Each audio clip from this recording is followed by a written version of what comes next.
Hello, it is Friday. Today we are going to do our best to do what we can in a short period of time because I am absolutely hanging. Next week is going to be bedlam.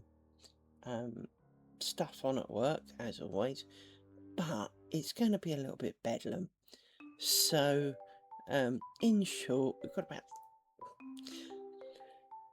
about 3 months' work to do in 6 weeks,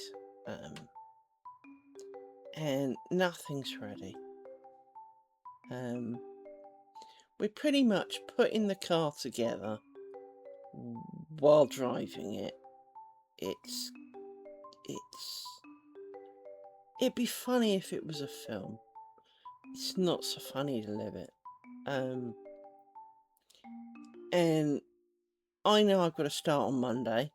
I know I'm missing real key ingredients. I mean, right here, right now, as I left work earlier, I do not have hardware to build it on. And it's going to be physical, it's not going to be virtual, it's apparently got to be physical, because, well, apparently our architect has never heard of doing it on virtual. So yeah, that's a thing. And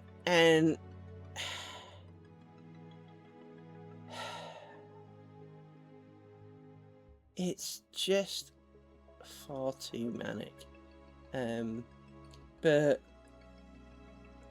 I have no details. Well, that's not true. The guy who texts me a lot, who the service that I've got to build it for, has indeed put as much down on paper as he physically can.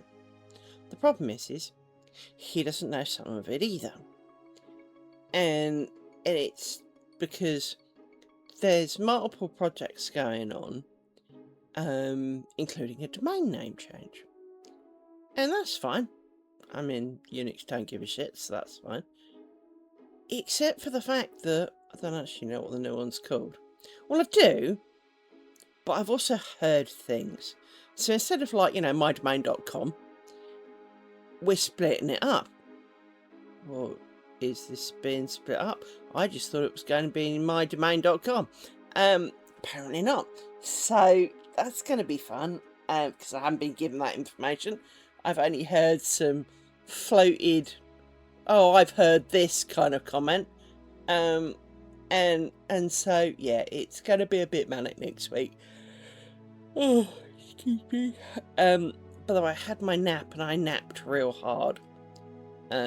I slept like I'm dead for, it's got to be nearly 2 hours. As a result of sleeping like the dead, I'm slightly kind of out of order with myself, so I do apologise for that. But we're gonna go and do some lace, and I'm gonna cry off a bit early.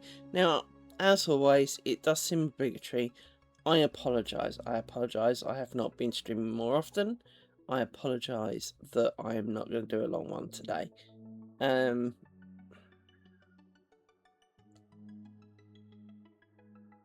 Not that I am number driven, but my numbers have tanked a lot. But I haven't got the energy to fight it. I really don't. As proved by my rather epic nap.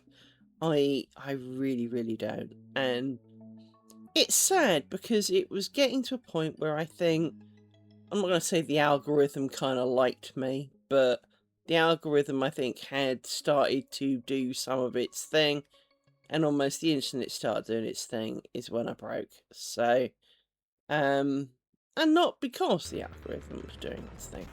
So, it is kind of being a bit awkward, because basically no one's watching the videos. I do know, obviously, some of you come and watch here, and for each of you who do, I love you very much. For anyone who comes and watches me, I appreciate your time and attention. However, it is hard to have done this now for the best part of 18 months and watch it all slip away back to where I started, which was nothing, and know that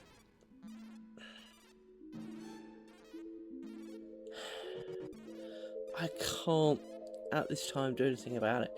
It's not like I don't know how to, because I do know that the algorithm likes you to post really the more frequently you post, the more this, the more that, the more it kind of works in your favour.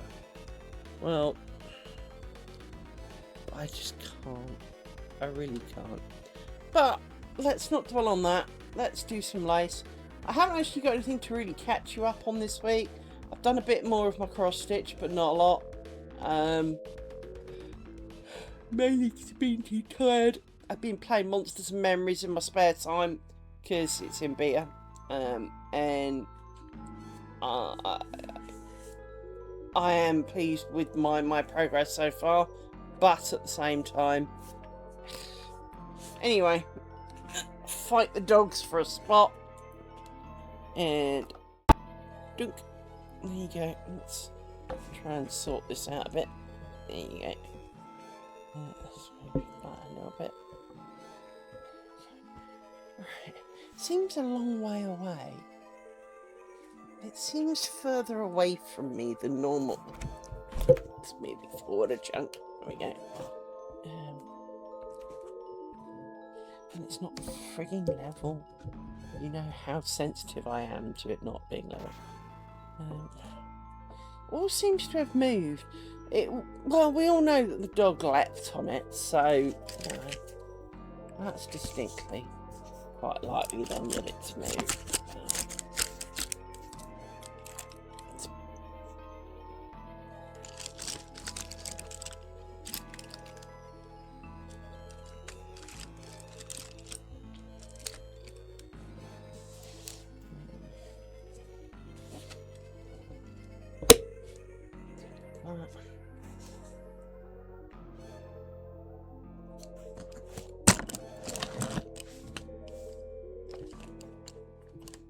This doesn't feel quite like it should.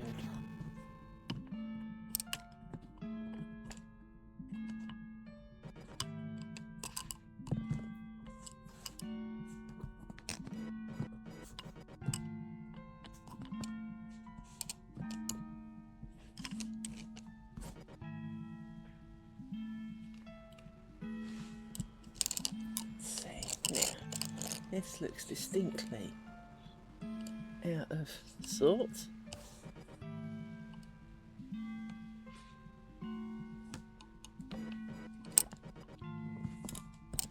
But that could be why it was looking out of order. You go together. You come over that way. Oh, for goodness sake! This really doesn't help when you. The whole coming undone thing really doesn't help. So, 1, 2, 3, 4, 6, 7. Okay, so you are the right thing.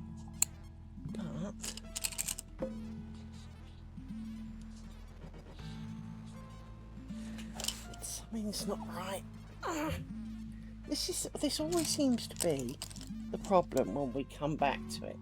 Is that by the time which is why I left it where it was, to be honest.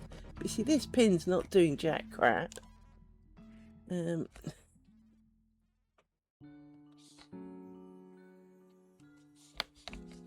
you in there like that. So you two, but then that should be you two. That should be you two. And this doesn't feel right either, because I'm not convinced we've got the wrong ones in this thing, because you're right, but you come the same side of a pin. But is that because one of you's messed up? I'm not convinced we don't need some of these, because this string here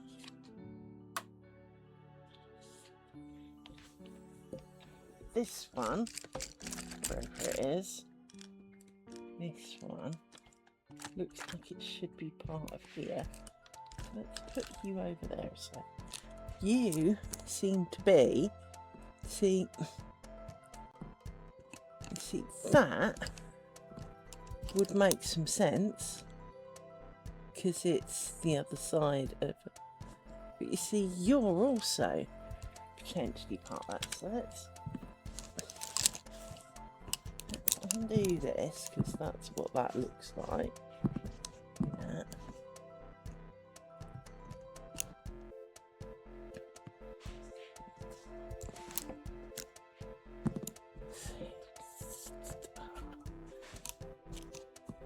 Yeah, when we did this last, it all made some friggin' sense.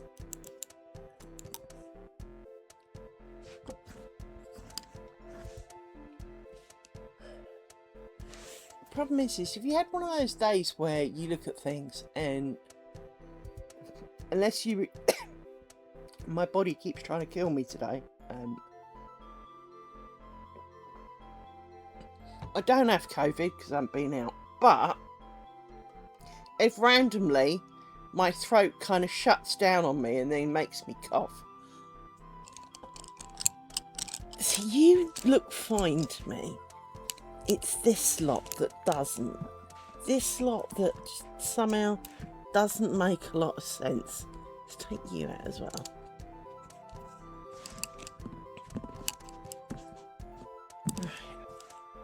You see, if I look at these, there's kind of 3 here.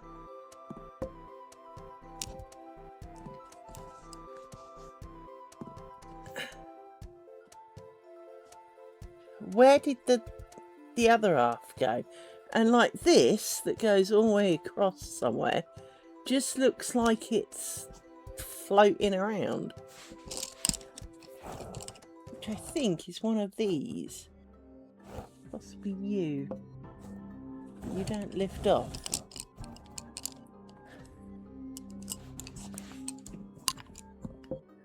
Let's undo you and find out, because that string that, I don't know if you can see it. Let me zoom in a lot. Hang on. Zoom in a lot. This string that is going across here doesn't look right, but at the same time can't work out which one it is. Because it's not this one. It feels like it should be this, but it isn't. Fuck you, let's pull you out for a second. See, it is you, and I think this is just an errant, I'm being dumb, got away from everybody kind of bobbin. I don't think it actually is where it should be. So you now look good because you're coming out of there, you're coming out of there, you come out of there, and you come out of there. So you're all happy. I'm happy with you. So it's only these ones then. And you look like you've got 2 twists, but you probably should you have more than twists? Yes, you should have more twists. And one, I swear it got longer then. No, that's too short.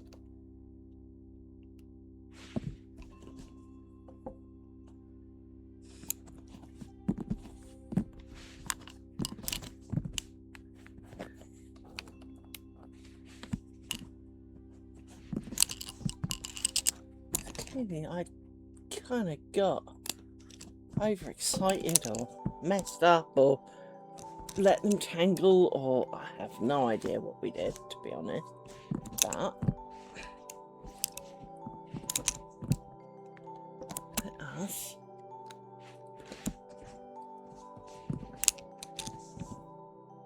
here we go.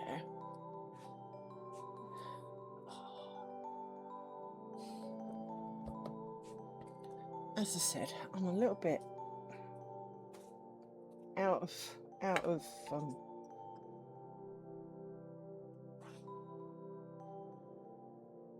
my brain cells today. I've ordered some stuff to put on my thumb. Because as we know, my thumb's been playing up. And I have partly worked out what offends it. It's undoing tops of lids.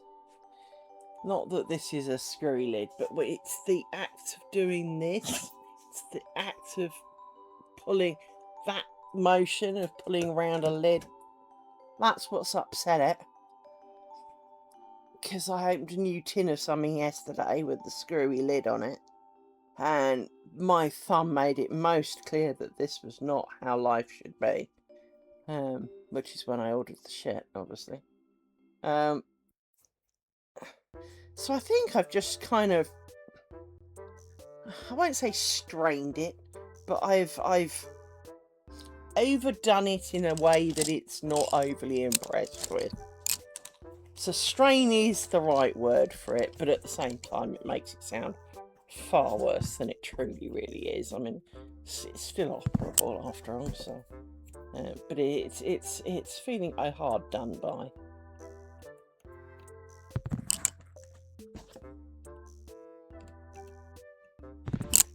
Make everything a lot longer. Okay, so I'm tired of working all the way for that.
The animals have been really annoying the last few. I know that they're not exactly known for their passive, simple nature, but Rory, what are you doing?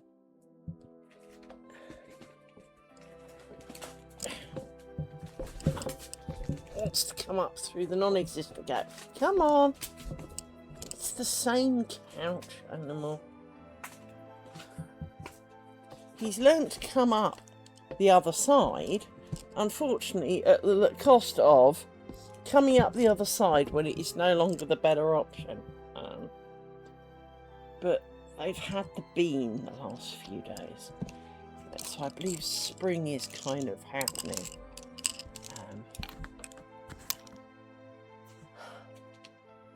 Yes, you're very beautiful, and I love you lots. I do. Just lie down. Amy, can you stop headbutting me? They do this a lot as well. Every time they walk past me, they've got to as they go past. You do. I've spilt Coke on my keyboard. We've had Coke on my cross stitch, which is now basically ruined. I've stabbed myself with a pin.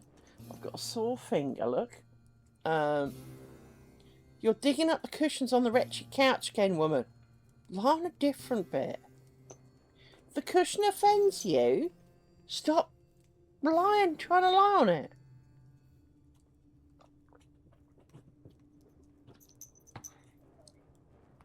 And they're all sighing like they've got like 6 jobs and 3 mortgages, you know. Or they run around, bash into everything, and then look upset when I'm kind of But you've just broken 28 things. Yeah.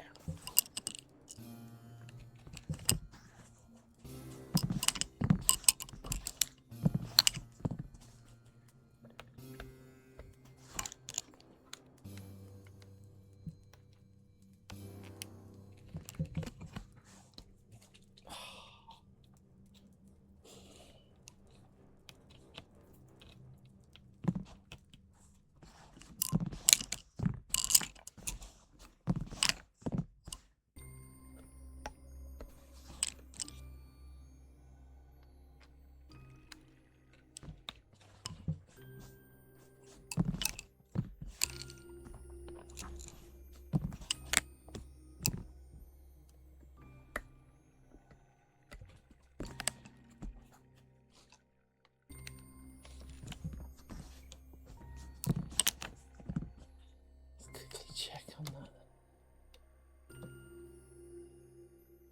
Oh, that looks alright.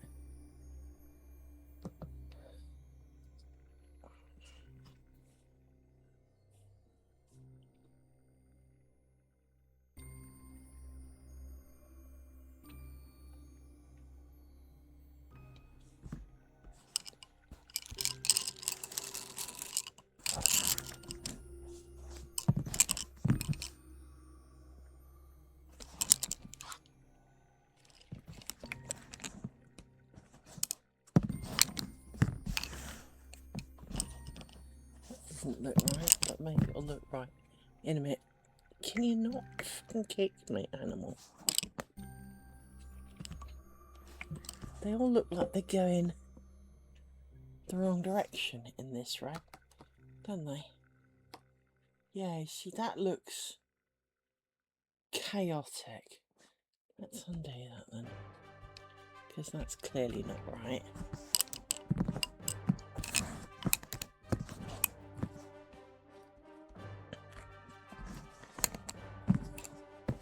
So, something is not right. There's a pair in here that's the wrong side. I know what it is, it's because you don't have a pin in it. That's what it is. That needs to go in there, like that. That's what's wrong with it.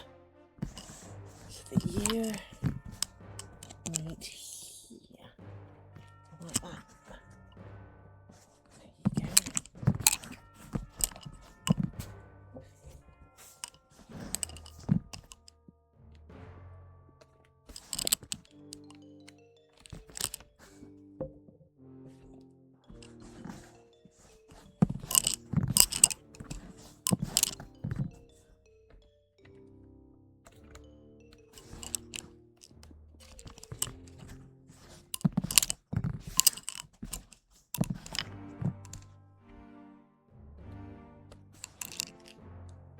Hey Christy, how you doing?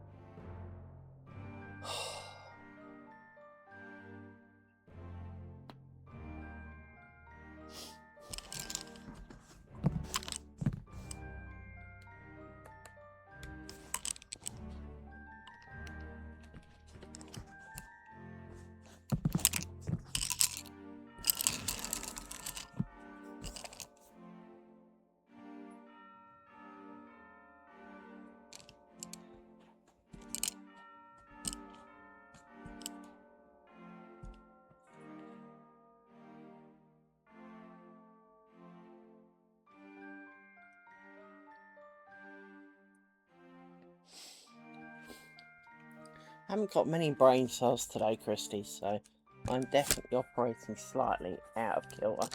And I will probably do and wreck a lot of this, but we shall see. And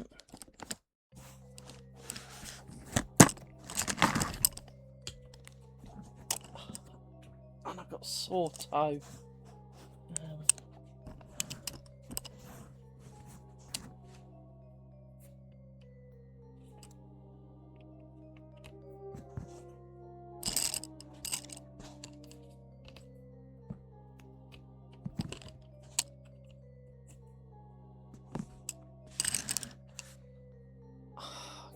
backache.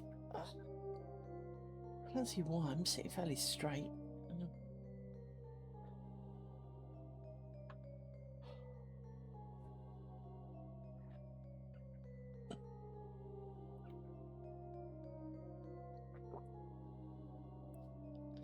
It is amazing sometimes how brains are against sorting things out.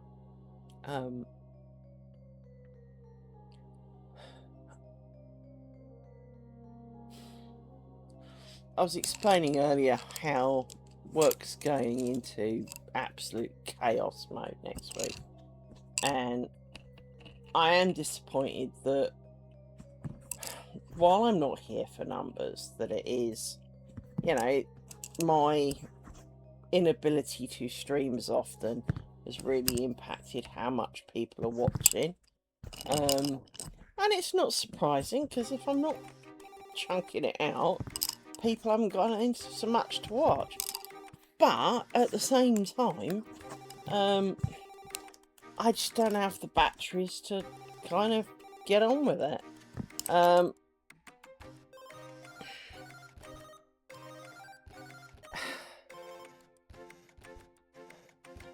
It's like it's almost, you know, for those who've never had kind of social battery rundown, it's a bit like when you've had flu. I'm not talking a stinking bitching cold, I'm talking actual flu. And you think you're better, your brain's like, yeah, let's do this. But within like 2 steps of doing anything, you're out of energy, because you're actually not over the flu yet. You're not actively fluey, but your body is still recovering from the major effects of, you know, a major illness kind of thing, right?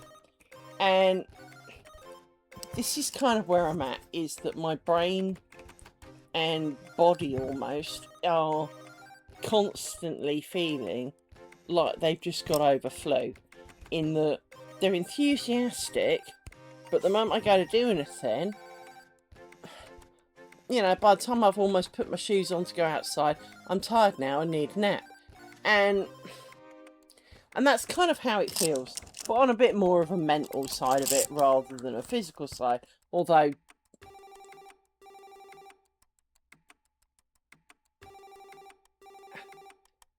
yeah, good luck with that.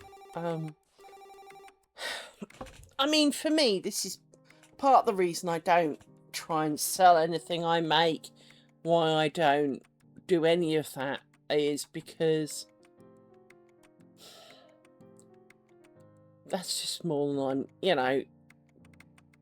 I mean, obviously, I could not stream what I'm making and just sell what I'm making. And I could probably do that with a lot less grief. But only a bit. But it would have to be one or the other. I couldn't really do both.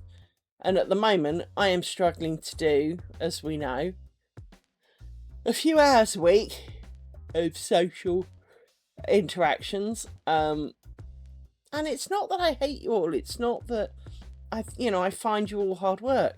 It's just that by the time I've done a 40-hour week, which I have by the time I get here, I have already done 40 hours of social interaction with people who can't tie their shoelaces sometimes. And as a result, by the time I get this far, I haven't really got a lot left to give. And it's not that I don't want to. Because as we all know, I really do want to see this curtain. I wouldn't be doing this if I didn't. But at the same time, I could have slept really well. Stick that on. I could have slept and felt a lot better this evening, but I did see something last night that hit a bit harder than it should, really. And it was about ADHD. And it was kind of along the lines of all the things that I do. Are you really, really into something, but then get easily distracted and kind of forget about it. Yes. But one of them was, are you really, really tired after your work day and then wake up at 11 o'clock till 2 o'clock? Yeah. Because that's kind of where I'm at. See, this pin isn't doing anything either.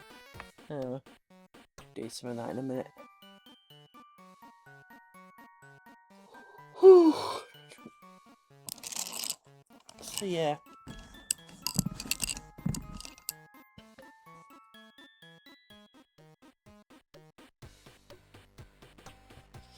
Yeah, I kind of want to do a tatting one because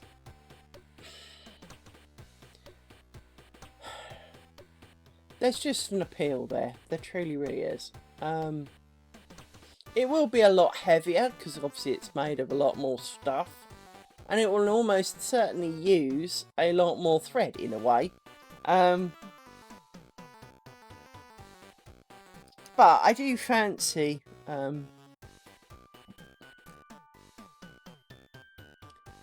I do. I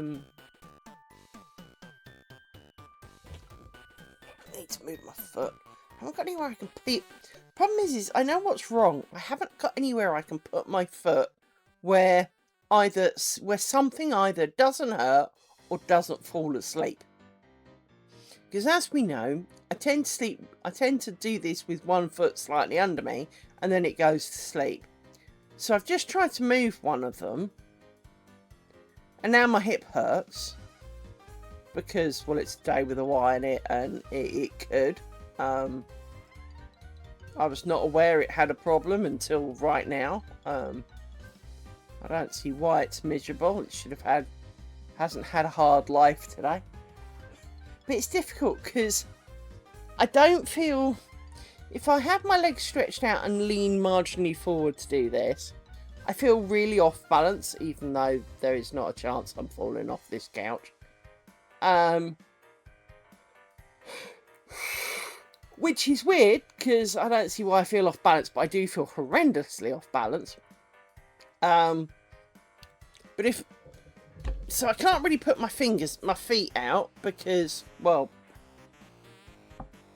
I need them closer to me to feel like I have a sense of balance.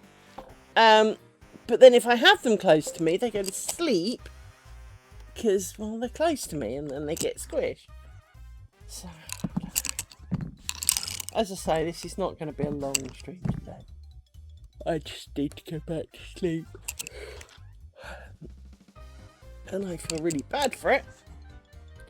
But I just, seriously, I could lie right down again now and go straight back to sleep. Just absolutely hanging.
one people over here. Remember that.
It's alright, pups.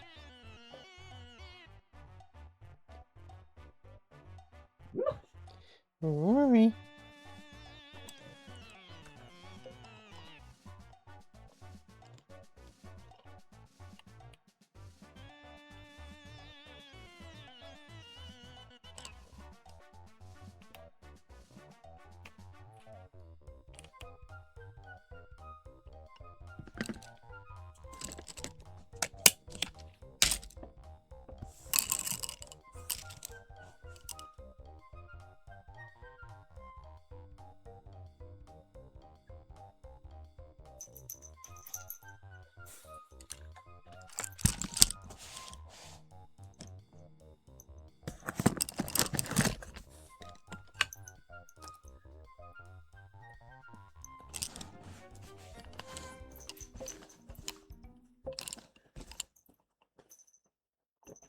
Again, these all look messed up. This is what annoys me. Is they end up kind of tangled for no obvious reason.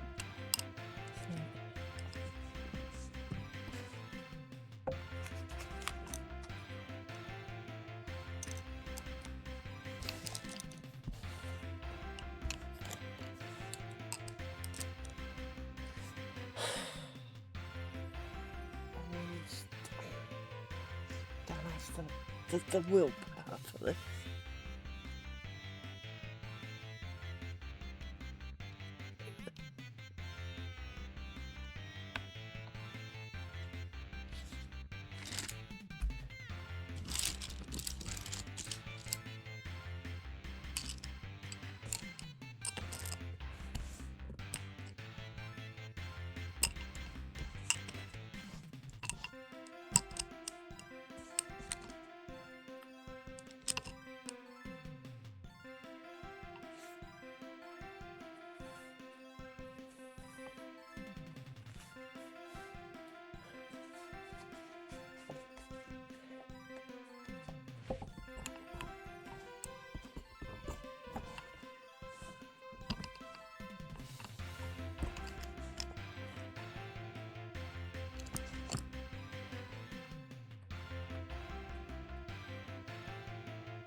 Check this out.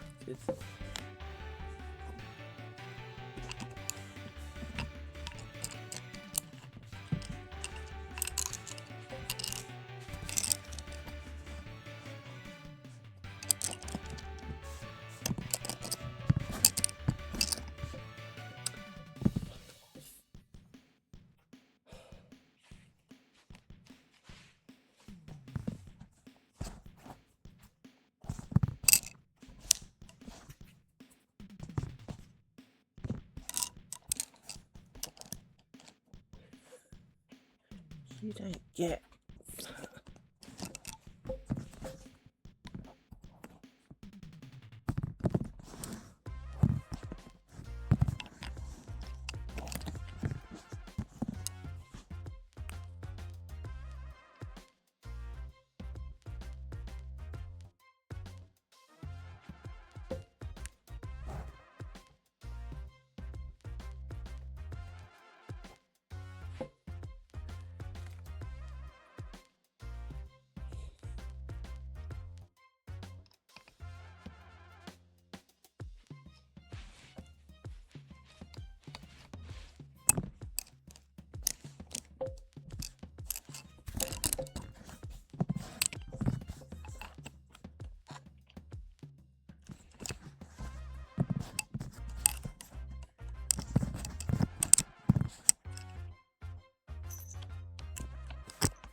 Still have my bobbins.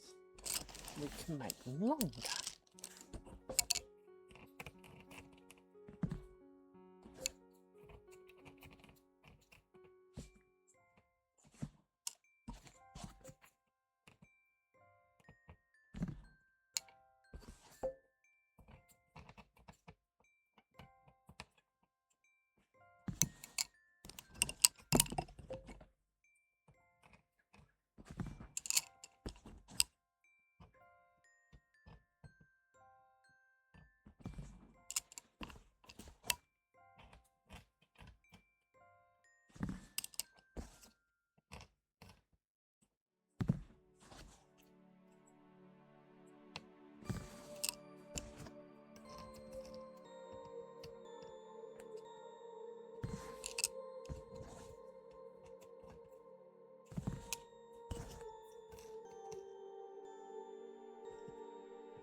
You did.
It's not right.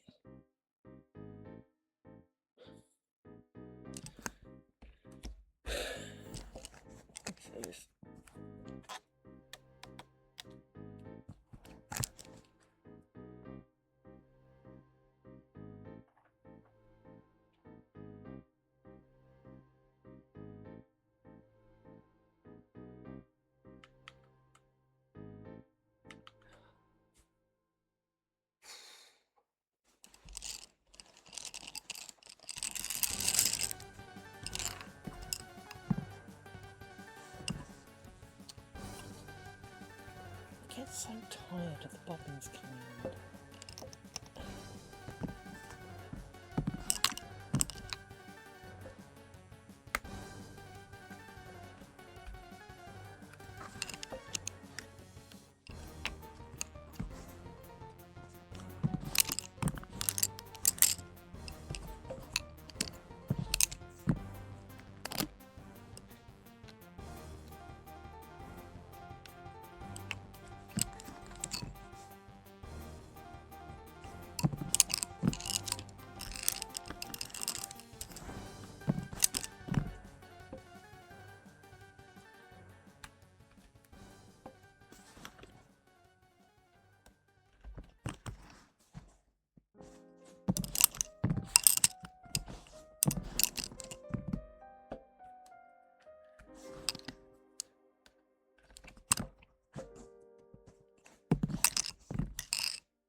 Excuse me.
Oh,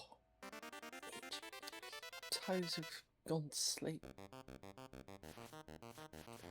Now they're half waking up again.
Do I keep going or do I go back to sleep? This is the real question.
Foot's gone to sleep.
Come on, Foot. I'm trying to be nice to you.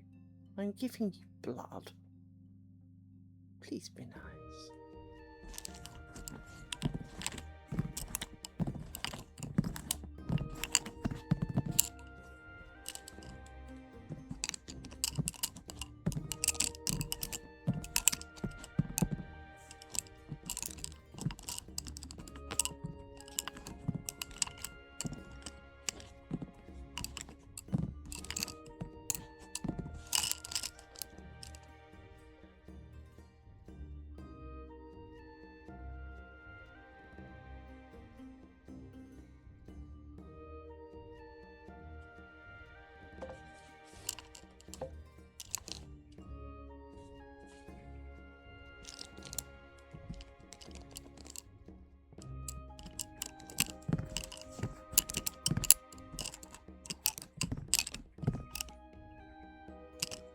What weird birds outside?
reminded me of something, Joe, even though you didn't say anything.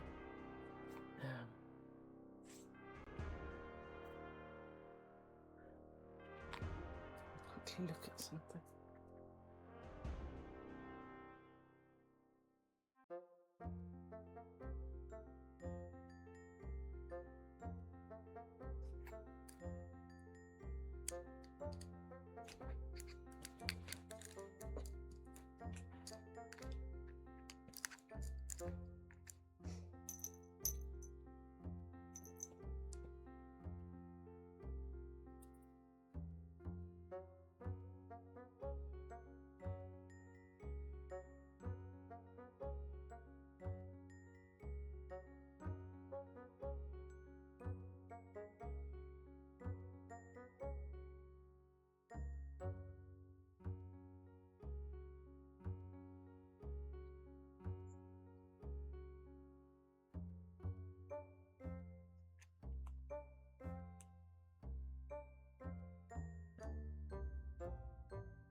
No worries, Christy. Thank you for spending time with me today.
So I'm just looking at some stuff. I haven't gone to sleep. Not yet, anyway.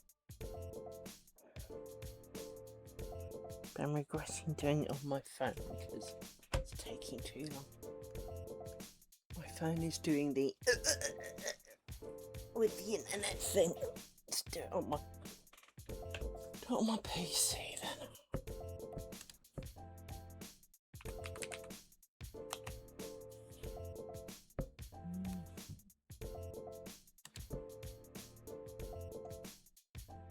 Maybe it's their website because that's coming in real bad.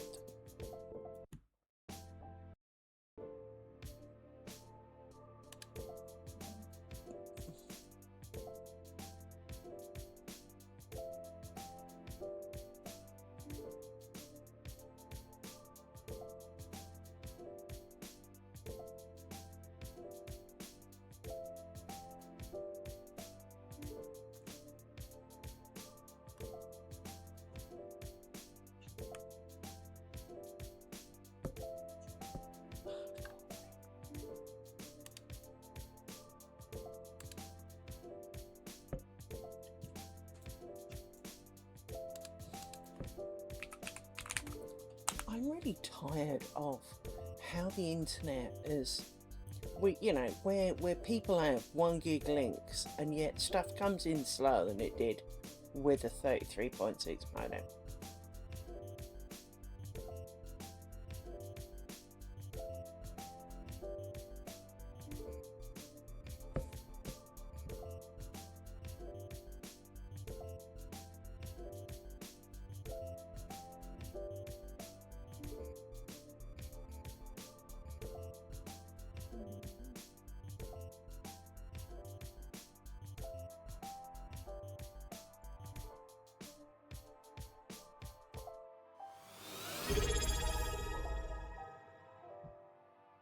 Hey Nautica. Hey you, how you doing? I'm just looking at something on the internet, as you do.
For goodness sake, Amy, can you not? She's been really annoying all week. In fact, so far today has been the longest she's sat still and said nothing. She's for those of you who do not have dogs, dogs kind of go a bit nuts when spring starts. They get the bean. Cool. Could be Amazon. Yeah, it's Amazon, hang on.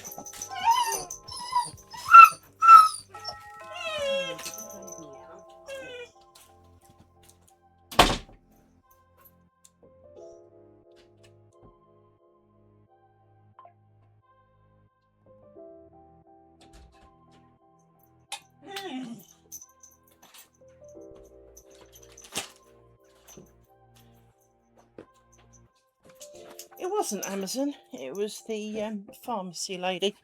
She's new, clearly. Because she was all kind of like scared. Did you scare her? Did you? Yes, you did. You scared her. And you're proud of yourself. Yes, I know. You've destroyed the place this week. They have knocked into shit. They've knocked everything off things. They headbutt the table frequently. I mean, last week Rory belly flopped onto the lace pillow and the table. In that kind of cartoon leap, spray out arms and legs, land with panache kind of moment, didn't you? And you sent literally everything flying. Yes, you did. Because you're an annoying bag of fur. Yes. But nothing compares to your sister. No. Amy, I know the doorbell went. Yes, I know. I know. I do. I do. Mole, mole, trample, trample. Mole, trample, trample, trample. You're annoying. You are. She's got hair flumps. She's got hair flumps. I can hear her. Hello, you got Heffy? Yawn. You were asleep. You were. You were beautifully asleep and I was getting to make lacing quiet.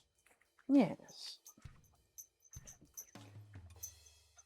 Maybe Naughty Cat will tell me what he's scheming at the moment, then, if he's drawing, while you lick the crap out my face and I try and pretend that I'm trying to get back to doing lace make.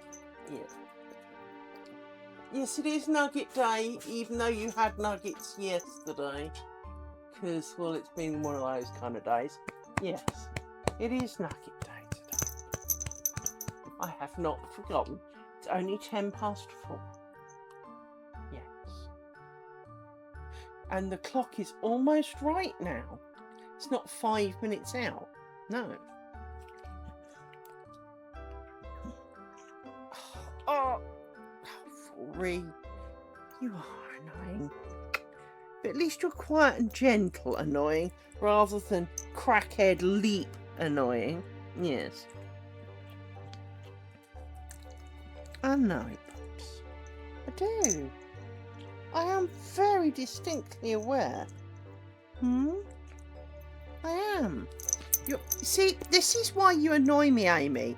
You've decided you want to have a hug, and you like the fluffy duvet, so you stood on it and scraped it off my knee because you didn't actually stand on my knee, and now, of course, my leg's getting cold. Yes, and you're sliding off. Yes, you are. Slowly. Can you not feel it? I know you can feel it. There's no way you can't tell you're sliding off.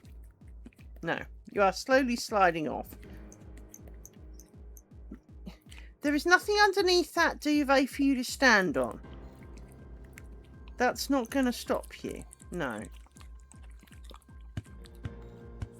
Come on.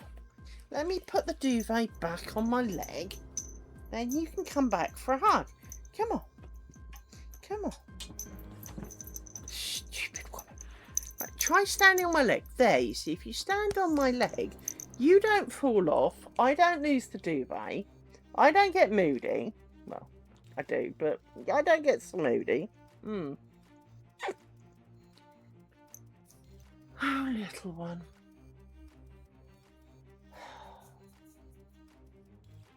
You discovered a sleepy hug earlier. You were almost asleep. But you have to lie down and not get on my nerves. Because then I don't want you on my lap. No. I only like good dogs on my lap. I do. And I will give you ear scratches. Because I give good ear scratches, don't I? Yes, I do. I can tell because you're leaning into it. And you're going to fall off my knee. Falling off. Felled off. There you go. You felled off, silly. Don't look at me like you didn't know what happened. You fell off. Hey, Tench. I have my hands occupied. One's being licked. The other is striking Rory's head. Hang on. Hello. There you go. Kids, can I finish? I know we were going to end up with a shorter day today, but I'm waking up a bit now. Rather than falling asleep more, which is kind of how I thought it would go. Because I was distinctly not me at the beginning. No, I don't need both of you licking my hands, you annoying animals. You know that I get annoyed with that after a while. Yes, I do. And same with my face, yes. Stop licking my hands. Stop licking my hand. No. No. Just look cute. Be cute. Be huggy. Not licky. Yes. Come here. The problem is, my darling, is that you've already changed your mind and you're thinking of something else. And you don't do the, oh, it's a bit impolite to have trampled and forced my way in. I better sit here for a second. You want to get off. I know you do. I do. No, you can't lick the other hand either. No. No hands. No hands. Because then I end up with itchy hands. Because I've got slob all over them. Yes. Yes, I do. But I want to do bobbiny things. And it's Friday, so we allow me to do bobbiny things. We do. We do. Yes. We do. In case you are not aware, Monsters Memories Beta opened last Friday. And I didn't get a lot of sleep. And, well, I didn't sleep, so I played the beta. It was not, I played beta and so didn't sleep. But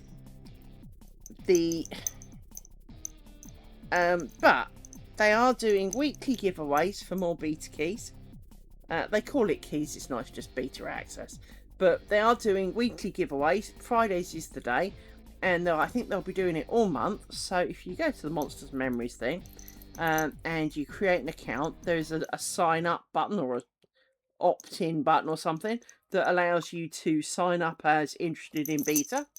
You can also watch Nick Hotz is his handle here on Twitch.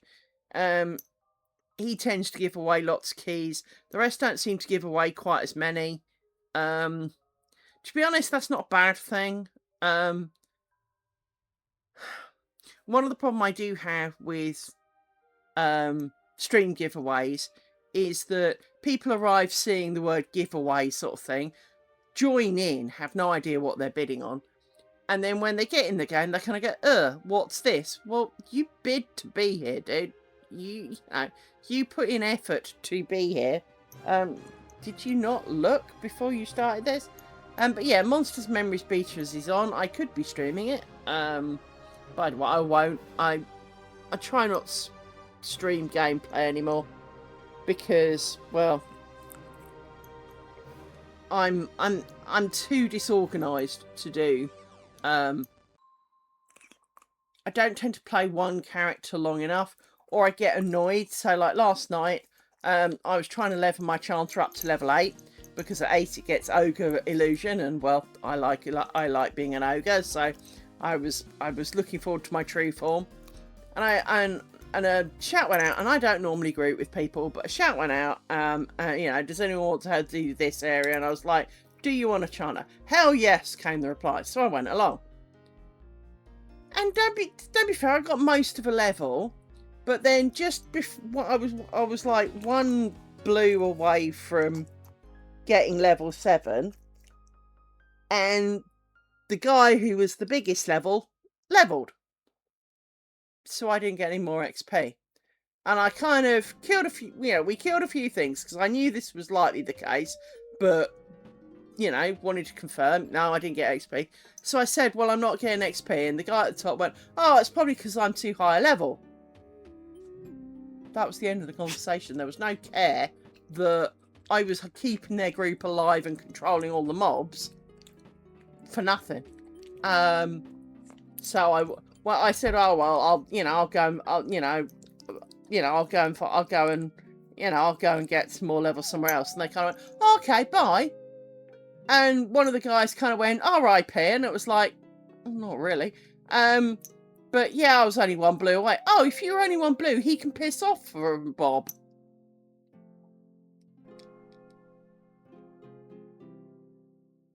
Well, and this is true, but it was then, oh, well, if you're only 1 blue away, he can duck out for a couple of mobs. Well, why didn't you say that in, like, the 10 mobs I didn't get XP? Because we would have done it by now. But I did manage to get level 8. I now have my true form. One of the things that Monsters Memories does have that an awful lot of the games don't have is a thing called cantrips. Now, they're not cantrips as in D&D cantrips that I can tell, because my D&D days are a long, long time ago, and I only ever really played one, so kind of a bit musty on that. But they are spells that you never forget. So normally, when you die in this kind of game, you lose all your spells, you have to remember them. And you read them out of a book, into your memory, and off you go. Cantrips are spells that will stay there till you change them. So if you die, you still have that spell. So if you have a speed spell, ours is not called Spirit of Wolf, it's called Spirit of the Wild, but basically sow, all the same. If you have Spirit of the Wolf, you can memorise that and have it permanently on bar. So even when you die and your spell book is on your body, you can remember it. Is it wrong I want my ogre form to be it rather than like the clarity level of mana regen? Is it wrong that I want ogre form to be my cantrip?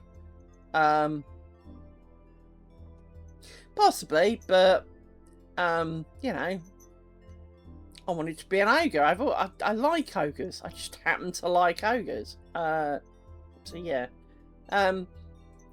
So I don't know. It is one of those weird things that you find yourself doing in a lot of these games. Is that they're MMOs. They're designed for you to group. They're designed to be social, and I almost find it almost a more justification as to why not. I mean, last playtest there was a guy. They brought up PvP server. There's a PvP beta as well, by the way. But this guy brought up how none of us in Alpha were doing PvP, and it was like, no, it's because, you know, I don't need some 11-year-old ganking me because he thinks it's funny. Oh, it's not like that. It's not like that. So I made a character. I didn't call it any of my usual names, so it was not obviously me. So it couldn't be, oh, well, they need to screen snipe you or anything like that. Not that I was sharing it, but because you can't with Alpha. But, you know, it's not like they could say it was me and go, oh, I was just doing it for a prank. No, they didn't know who they were talking to. I think I got one bubble of XP or two. So I was kind of like halfway through level 1. And some level 6. So that's the maximum level that can pick on you. Because there is a limit to... So that, you know, level 60s can't come beat on your ass. Which, frankly, is a good idea. But... This guy came up, level 6. And I was in the middle of fighting a snake or something. And... I managed to beat it because when you're level 1 and it's very early on, it's very hit and miss because, well, frankly, you've got no skills, no tools, no nothing, and you're standing there in your Y-fronts, right? So it is a tough call at the very first, you know. And once you get level 2, it's not so bad because then you've got blue mobs so that they're easier. But when everything's the same as you and, well, it's a 50-50 chance of winning and you've got Y-fronts and basically only bad breath to your name, it is kind of difficult. And so I finally managed to beat, let's say it was a snake. Next thing I know, I was dead. He one-hit me. And it was like, oh, well, he's a jerk. Yeah, but that's the thing. every time I've tried PvP, those people find me.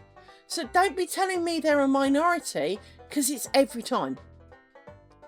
And I'm sorry, but I don't see the fun in trying to level a toon where some guy's waiting in the shadows till you're slightly off colour and goes, you're dead. Ah, that's just not funny. I mean, it's bad enough with the mobs doing it, you know?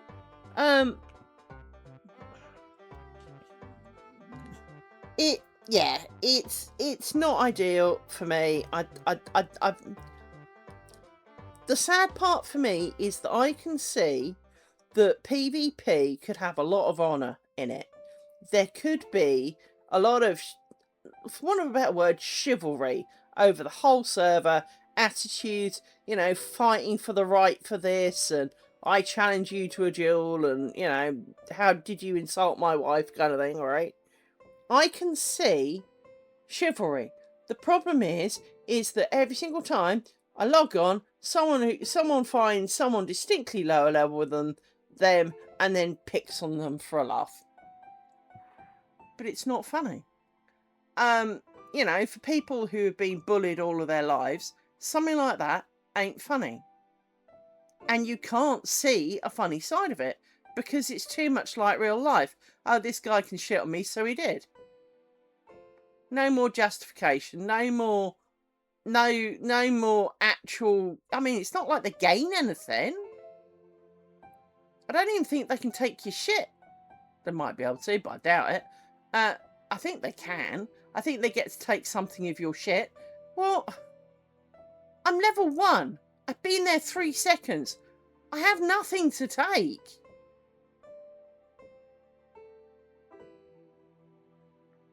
Hey, Mickey Ketsme. So yeah, I've never got into PvP play. Yay! It's more than I was when I started. But yeah,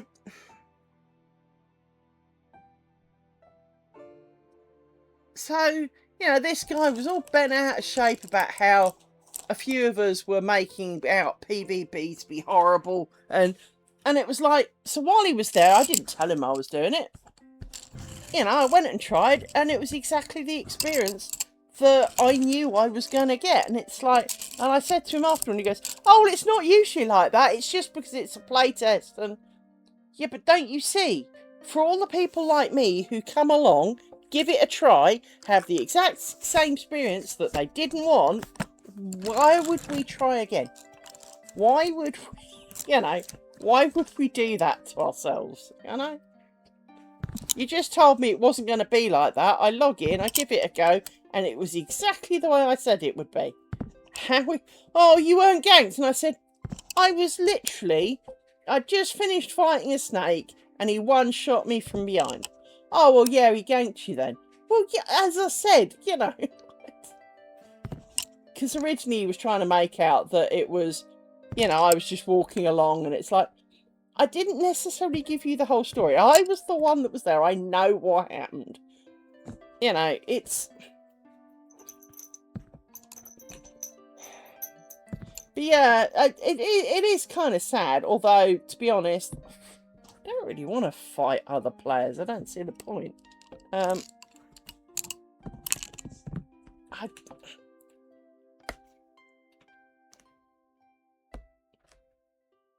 But there we go.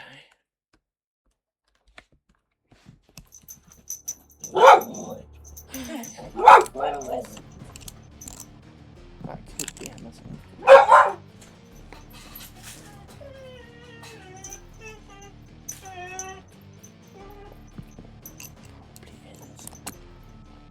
Rory! Oh no, you're back here.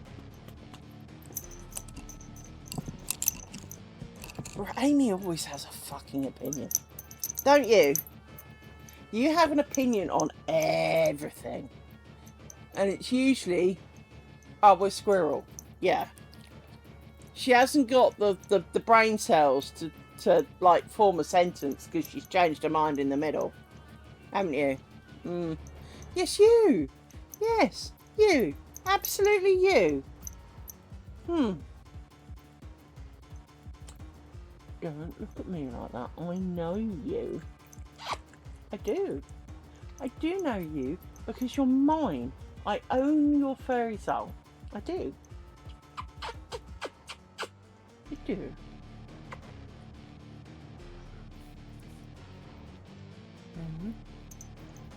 You're silly. You are. You're silly. Yes, you are. You're silly. Yes, you are.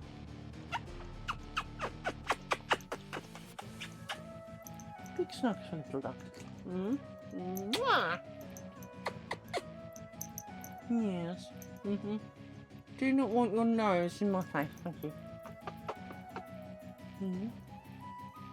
Oh, I see. Oh, but it's Nugget Day. It is.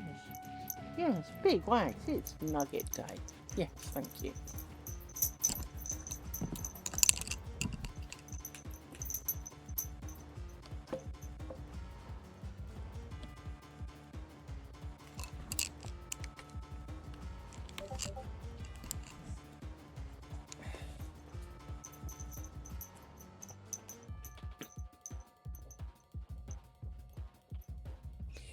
The only thing I don't like about having the thread wound round your bobbin and not over the rose part is if you want to find the end of it, it's bloody difficult.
So I'm just rewinding this bobbin because it got a bit scraggly.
When I was a kid, I must have been 9 or 10.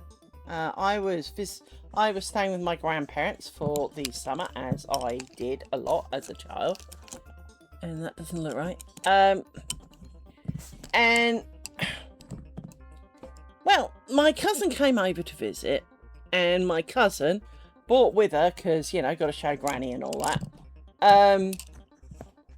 some lace making stuff. And, well, she didn't fucking bother, is the short answer. She didn't actually bother doing any of it. And her mother, who is a unique individual, let's just leave it as that. She is one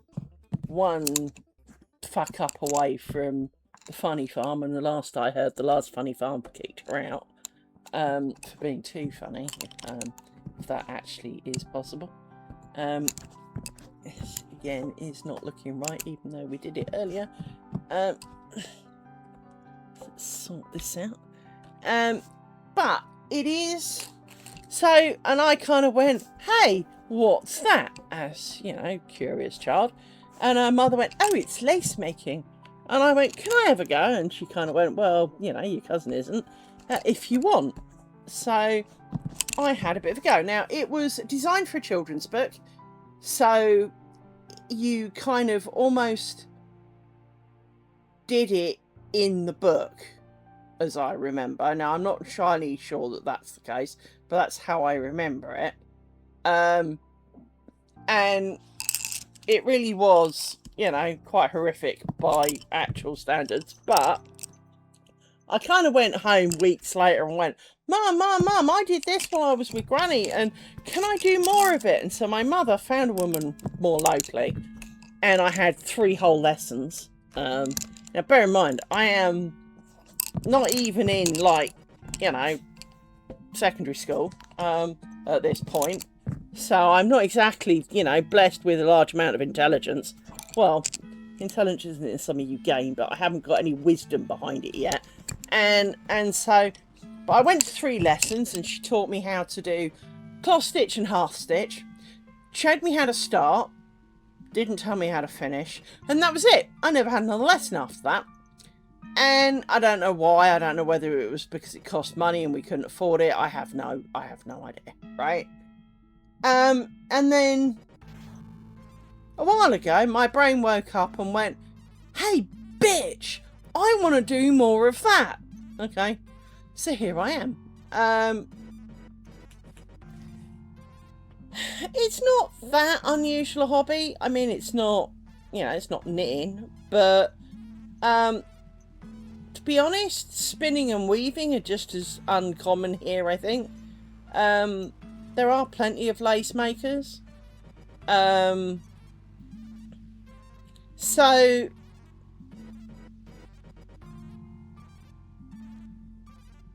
thank you.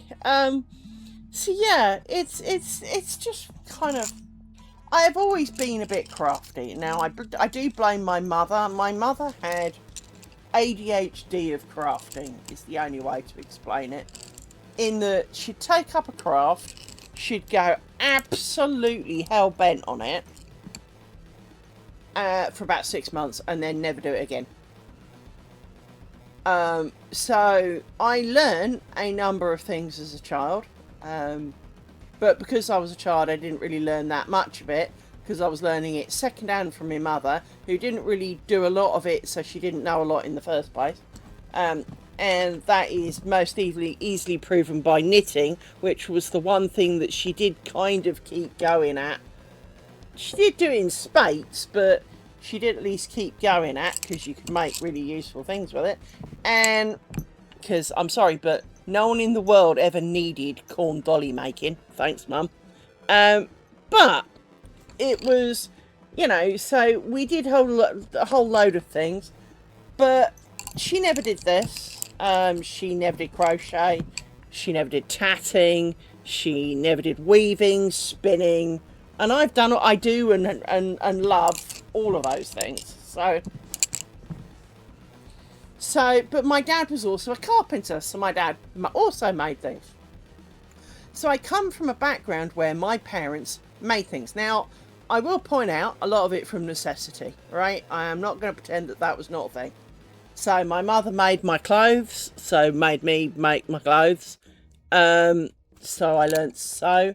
She wouldn't let me on a sewing machine, so I'd hand sew the buggers. That was always joyful. But at least I was small. Yeah, and so with that in mind, I mean, my dad being a carpenter, he made furniture, but he also made fucking irritating little small wooden boats.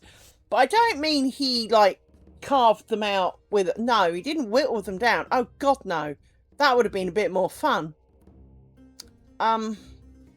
He got chunks of balsa wood and made them like you make real boats, but in miniature.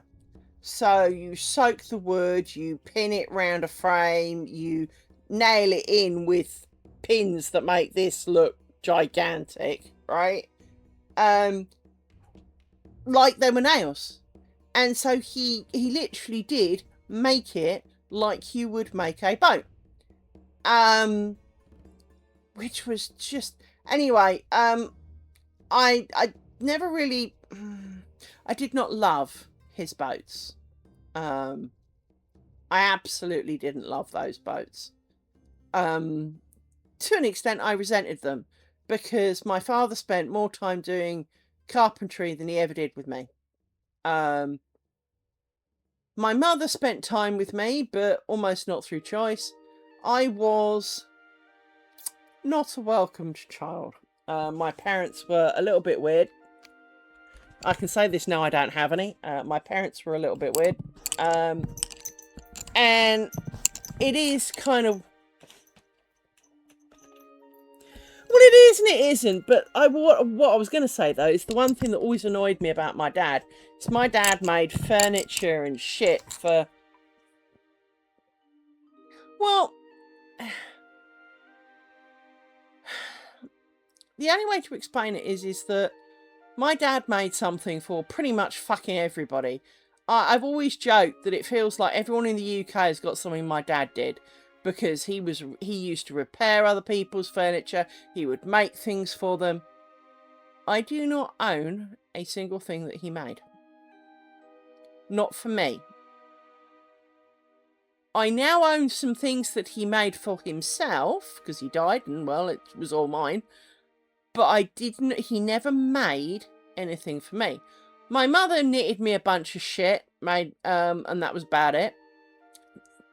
But my mother used to make furry toys for sale, I would get the maybe this will work one, so it would always be a bit wonky, right? And that would be my one and only Christmas present.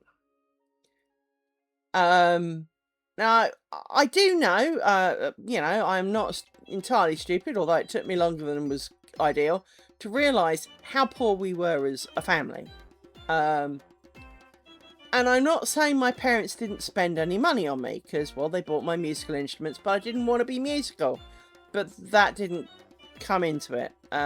Because I had some musical talent, my parents tried very, very hard to make me musical. And I know that my dad must have spent a lot of money funding those, because musical instruments ain't cheap, right? But the things that I wanted to do, so I was really good at gymnastics. I was the best in my school within a year, and I was offered a place to train with the Olympic squad. My father refused.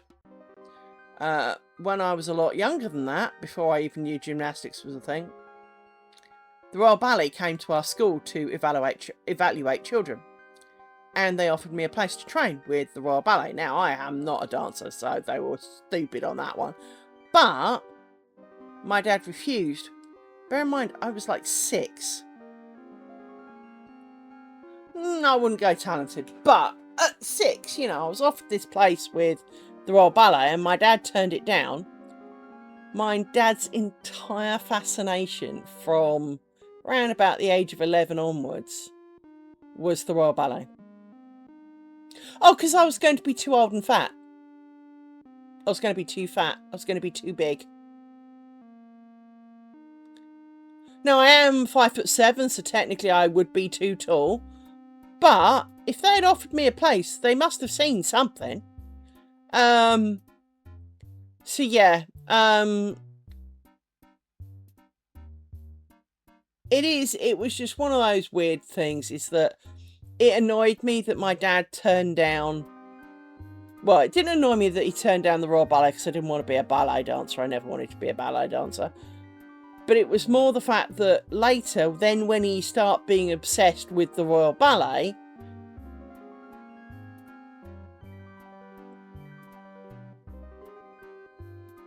Yeah, and the bit that annoyed me about the ballet was not that I wanted to be a ballet dancer, because I friggin' didn't. But... Thank you for the follow. It was the fact that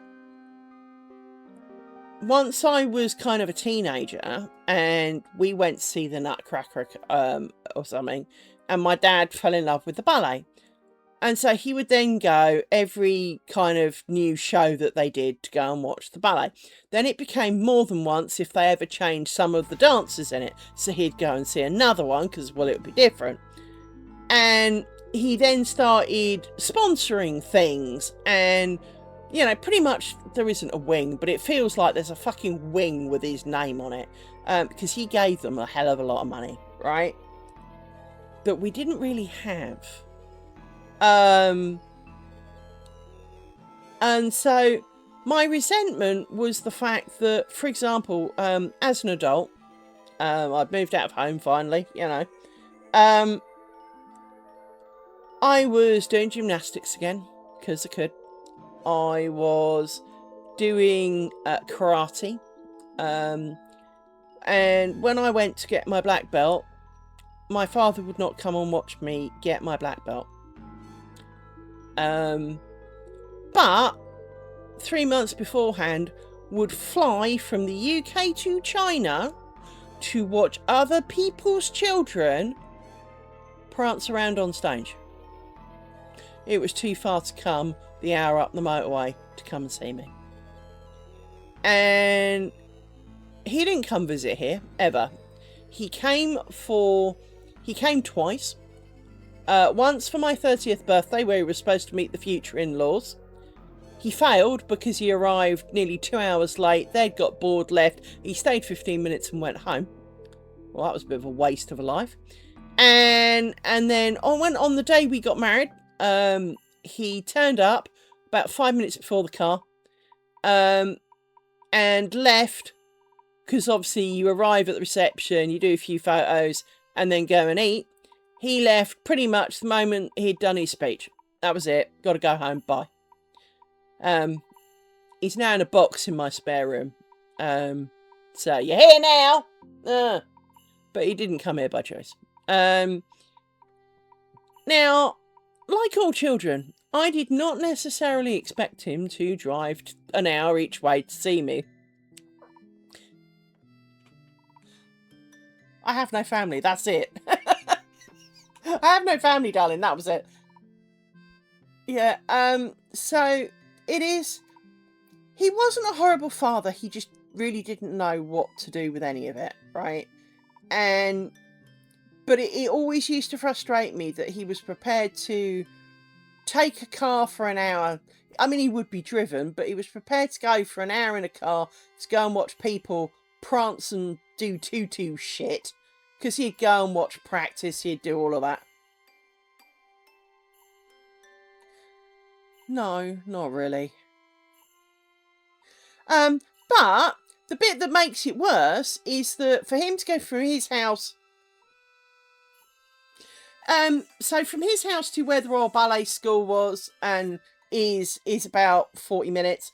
From him to where the Royal Ballet perform in the central London is about an hour, mainly because of the traffic, right? But he would get, I'd say a taxi, but it wasn't a taxi. He would get a chauffeur type guy to drive him in, basically a posh taxi, because that's all it really is. But you couldn't get out. So he could sit in a car for an hour to go and watch tutus, but to come the hour towards me, which is a longer journey in miles, I grant you that, but the same amount of time, he wouldn't do it, even though, on the grounds that it's too far, sitting in a car, blah-de-blah-de-blah, right? And it's like, yeah, but you just spent 12 hours on a plane to go to China, dude. You can... Oh, but I can get up and walk. Well, I would say almost every 5 miles on the journey here, there's somewhere to get out and walk. So let's not be pretending that that's not a thing in your fat Mercedes, right?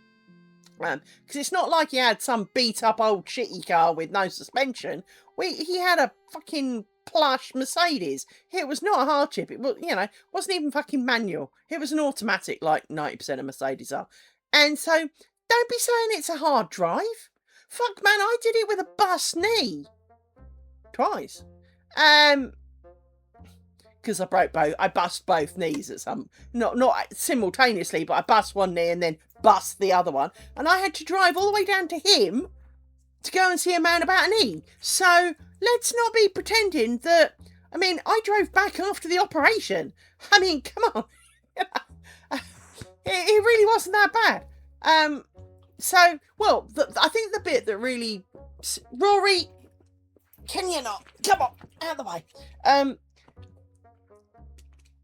The bit that really sealed it for me was that he wanted to go to watch the Royal Ballet, but it was firework night, which is 5th of November.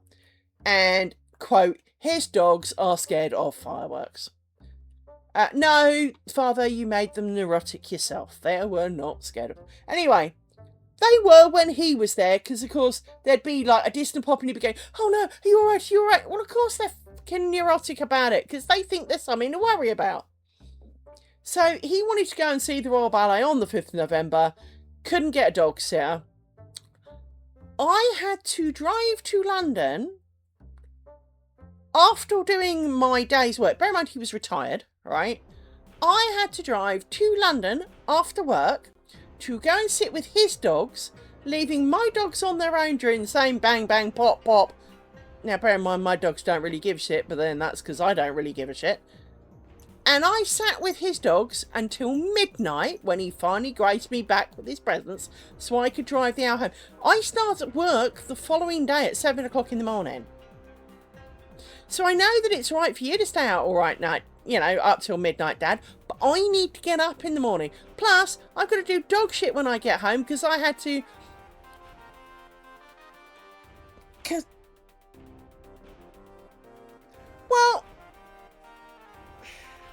Because he would have given me so much fucking shit for it. He really would. But I did deem that it was because my dogs don't really care. It was very far from ideal. But the dogs I had at the time weren't these two, so because if it was these two, the answer would have to be no. These two, no. That wouldn't be good. These two don't.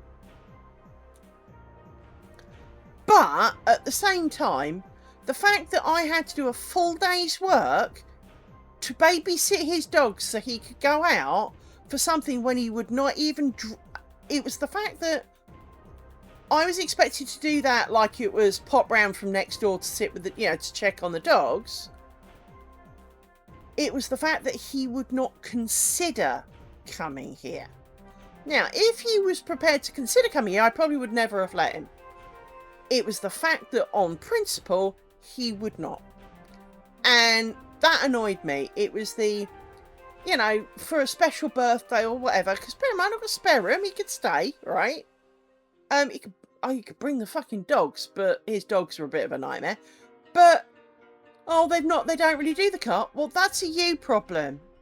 Just like your dogs are a you problem, they're your dogs, So it was a bit frustrating, and it was hard for me because he did joke at one point about coming up here when he retired, even though he was already retired. But he did, when I'm a bit older, maybe I'll move up there so that I can be closer. Well, of course, he never did. And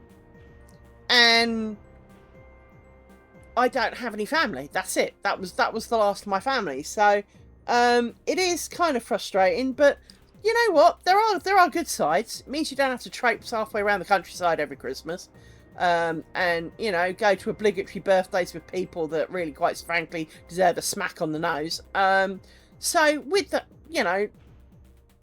I do not have one any longer. I am divorced. That one, we did do that, and it was dumb. We survived, I think it was just under 5 years, and then that needed to stop. So we did. Now, just to confuse you, no. You see, this is the weird thing. My closest friend is my ex-husband. Now, that can sound really horrible. No. I mean, the man knows my PIN number to my bank account. He can get in my house. He's got keys to the house. He's got rights over the dogs and stuff. Should something go wrong, I not be around, and the dog needs, medical shit down the vet. He's got full rights over everything. He's my next of kin, frankly. And I'm his, because he has no family either. He's a bit older than me. And so... But getting married was dumb. We were fine when we were boyfriend and girlfriend. We were fine living together, although a little bit tetchy. But now we live far apart and don't do any of the boyfriend-girlfriend type activities. But, well, this is it. We were compatible.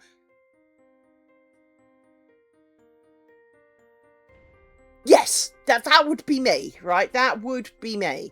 And so we live apart, but we are great friends. He randomly rings. And so in terms of a support system, I have literally a handful of friends, but the ones I've got are good ones. I don't have, I mean, there is one I refer to, who is more questionable, but she gets a label to prove that, so that's not so bad. But I have a handful of friends that, if they needed something, I would drop and run here and now.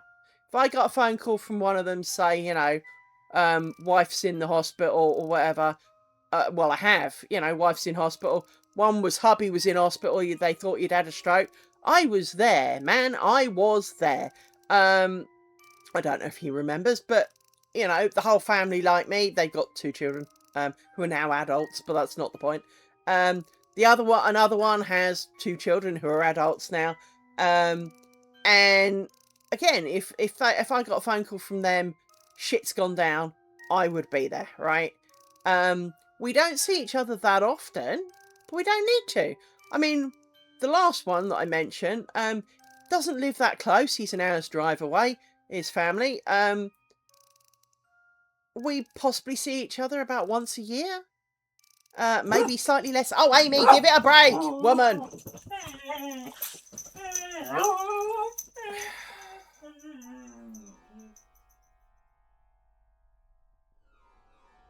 Don't know what it is, but I don't think it might be the Amazon man.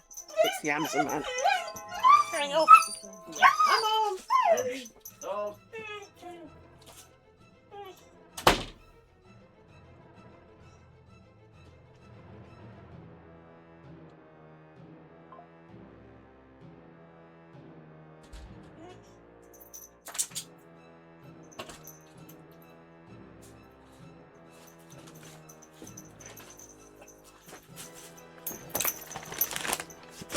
But when I had bowel cancer, they were the only visitors. They were my visitors. They were the only visitors. They drove the mile. They drove the hour each way to come and see me. I will say at that point the ex-husband was staying in my house. So, to be fair, I didn't mind that he didn't come. When I got rushed into hospital for after the test to find out whether it was cancerous or not, and they screwed it up and they perforated my bowel and I got rushed into hospital. One of my friends bought me a phone charger so that I would be all right. My neighbours are glorious. If my neighbour knocked on the door and said, "Can I borrow all your savings?" I would hand them over in a heartbeat, right? Because I know they wouldn't do it without due cause, right? Sorry, I'm opening my Amazon thing. Hang on. There we go.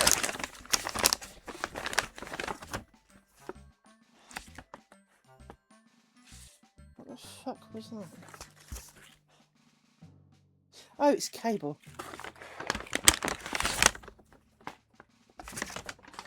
Well, and this is the thing, right? And I mean, it's one of the... I'm a bit of a hermit now. I'm quite happy with being a bit of a hermit. That's kind of my happy lifestyle. That's right. I was trying to work out what this was. I mean, it's not exactly helpful, is it? It's phone charger cable. I worked it out in the end. But I got these for my thumb. But it is kind of one of those things is that my neighbour spotted the ambulance and texted me and kind of went, "You alright?" And I kind of went, "No." And they went, "Well, what can we do?" And I said, "Well, if there's any chance you can, you know, let the dogs out, because I don't know how long I'm going to be here." I was in there 4 days. They fed them. They didn't just do the pop over, let them out in the garden once every blue moon thing like a lot of people would do. They came every hour. If they could, they spent that hour with my dogs, right? They sent me... Oh, Christ, no, I don't want human interaction. You're all weird. So they played my dogs. They sent me videos. They sent me photos. And I have never felt more covered than I did while, you know, by that. No,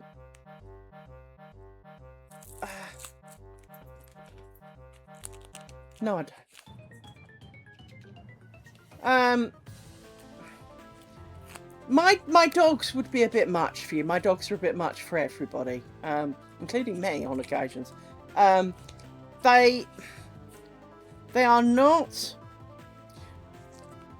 For the first kind of 40 minutes, they will leap all over you because you are new and exciting. Once that passes, they just want hugs. And Rory is the kindest for that.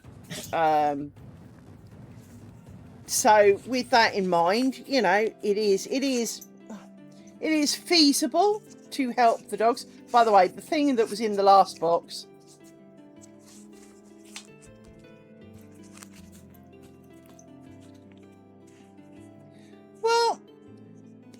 oddly enough, when I had one of my knee surgeries, the lady whose husband had stroke, so it's tape stuff. The lady whose husband potentially had a stroke, turns out his body had convinced itself it had had a stroke rather than he had actually had a stroke. But it lingered for ages afterwards. She was really scared of dogs. She was proper scared of dogs, but knowing that I had no one and that I might have to be away for the night, she agreed to sit with my dogs, but asked if she could come meet them first just to check. Now, at the time, I had Charlie Brown, Maddie, and Lucy, I think. So I had 4 dogs. Lucy's fine because she would have been the furthest point away from you, hissing and basically didn't want you near her, so that was fine. She was never gonna be a problem. Brown was an underdog. She liked to be under things. Anything, frankly. Tables, you name it. She liked to keep an eye on you, but she would always be under something somewhere else. That left Charlie and Maddie. Now, Charlie, who is the icon of my stream, right? Charlie was beautiful, and Charlie loved people. He was very gentle. He was lovely. He was perfect. And then there was Maddie. Well, Maddie was very aptly named. She was possibly madder than Amy. But she suffered like Rory from the "I'm a black dog, you can't see me" syndrome. Because all black dogs think they're invisible, by the way. And when I met Maddie, the day I met Maddie, I'd done a really, really long week at work. I was in a real stinky mood, and my boss had just told me after I'd done like, you know, sort of 90-hour-odd week that I wasn't flexible in my working. Dogs don't last forever, sadly. They only last for about 16 to 20 years. My dad's only ever lasted 10. So yes, sadly, all of the ones in this particular story have passed. It seems to be a common trait. There is something certainly about a black dog that is absolutely convinced that even if it's climbing on your lap by ripping through your flesh with its claws because it's being a clumsy ass, you can't see it. I don't know what it is, but they are convinced you can't see them and that you'll miss them and not notice that they're there or notice that they're hungry. Now, all dogs are always hungry. That's a given thing. But there is something about a black dog that will try and thread through a 1-inch hole because it believes you can't see it and won't notice. Yes, I know you're there. But Maddie was blacker than black, and Maddie had, when I met her, as I said, I'd just done this long week. My boss had said, "You're not flexible." So I walked in, everything was still up because it'd been down for the rest of the week. And I went, "Fine, then I'm leaving. That's flexible for you," and walked off. He didn't say anything or do anything about it because, well, he knew he'd be wrong if he tried. And the night before, I always end up with this kind of moment. But the day before, my then husband had sent me a picture of a dog going, "Do you want a dog?" And there was a little picture of a little black dog grinning its face off. And I wrote back, "Why would you even have to ask?" Because, well, that is the kind of question, right?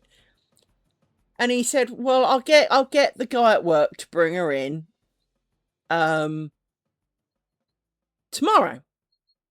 So I knew that, because we always do half-day Fridays, so I knew that I was going to go and see this dog at some point, just didn't know exactly what time.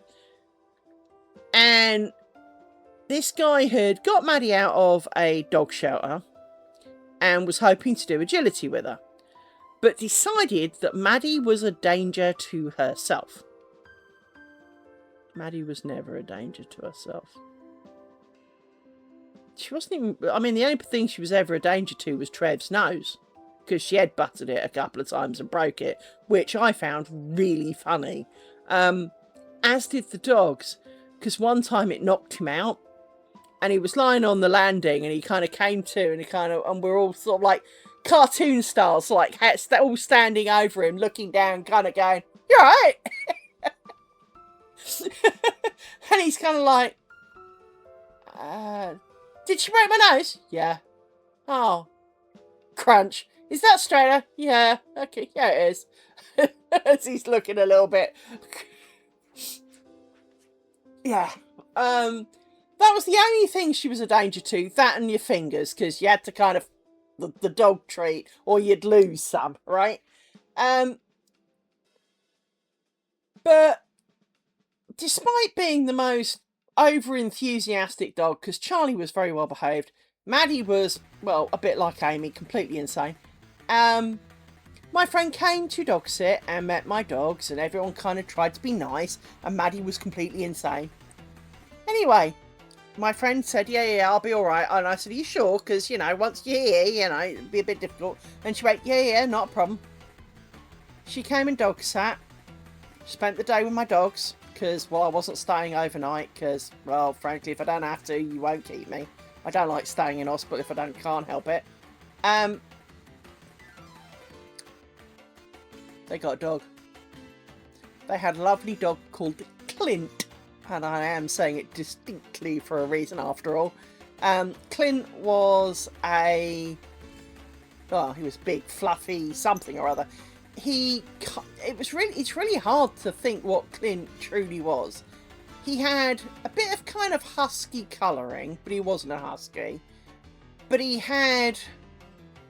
was a big boy. He was not a small dog. He was a big fella. They now have an American Bulldog. She's gorgeous and completely nuts too. They've turned into dog people because she was always so scared of dogs. They never had one. Well, she actually said Maddie was the reason she became a dog person. So the fact that Maddie was completely insane and in her face, and now she's a dog person. And even these two, because she's been around here, they've mugged the living crap out of her, and all she's done is laugh. Sometimes it takes the right dog, I think. We all know that some dogs are arseholes, like people. Inevitably in anything. In every single thing, whether it's cats, dogs, birds, fish, yeah,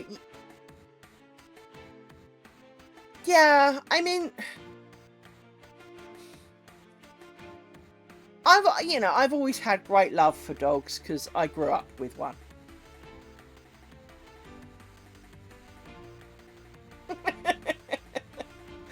It's a bit better than I knew a Polish guy, and we used to talk occasionally, and bear in mind I don't know any Polish, right? I'm not going to pretend that that's the thing. Yeah, food and hugs. The dog is happy as long as you give it food and love. Everything else is just kind of by the by. It will forgive you anything else. But this guy found him one day. He had to shout at the dog, and it was like, "What's your dog called?" And he said, "Oh, it's called whatever this is." And I kind of went, "Oh, what does that mean?" Because obviously it was Polish. And he went, "Frog." And I went, "Sorry, what? Your dog is called Frog?" And he went, "Yeah." "Why?" My wife chose it. Oh, okay. Let's face it, they don't know what they're called. They just recognise the sound. They don't know what it actually means. But when I named these two, I named them Rory and Amy. And for those who are new, let me introduce them.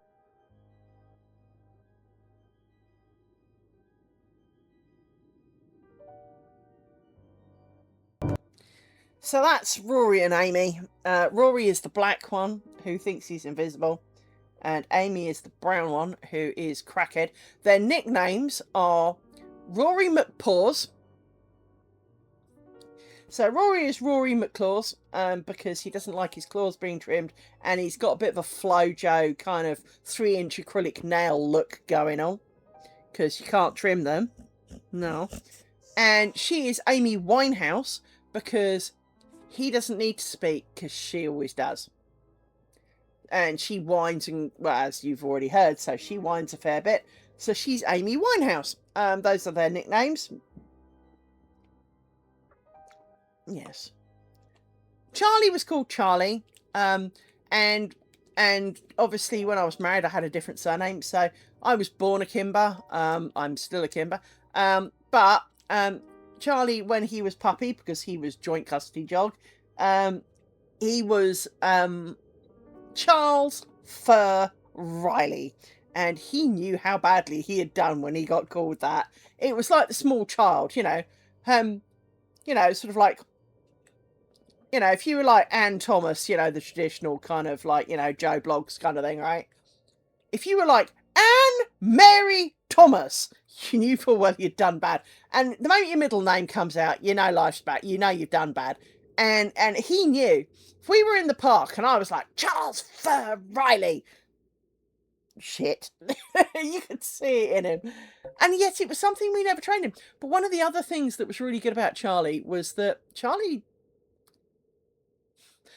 had a really clever trick. Not only did he know English, he knew German. I didn't teach him it. He knew German.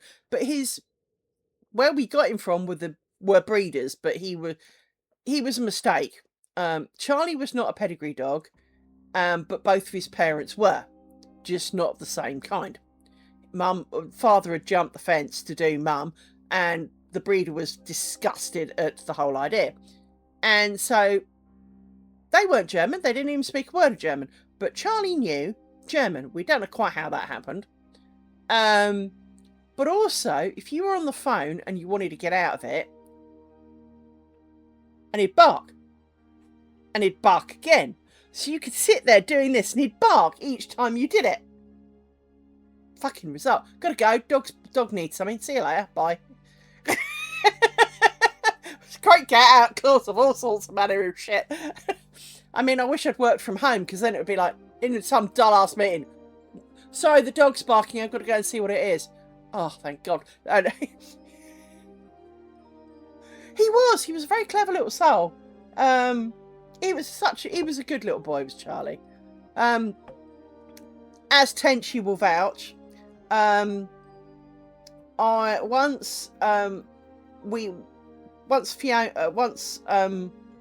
once Lucy died, we got Fiona.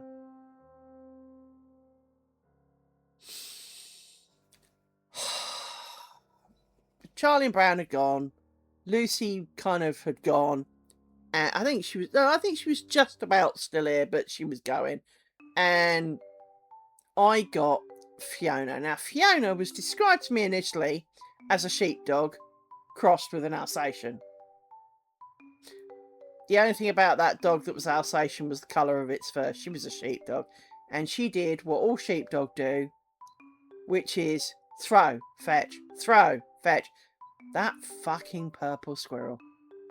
I am traumatised by the purple squirrel. If you go to Amazon and look up squirrel dude, you will find the purple squirrel. It's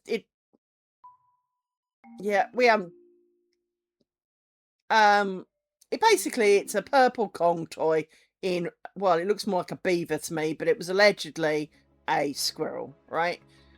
When she came, her previous family, she had lived with them for 12 years. And so she was an older dog, but she was very, very bouncy. I think she was very bouncy because for years, she'd not been given the chance to be bouncy. Brown and Charlie had just passed. They passed within 2 weeks of each other. So I was feeling kind of fucking miserable.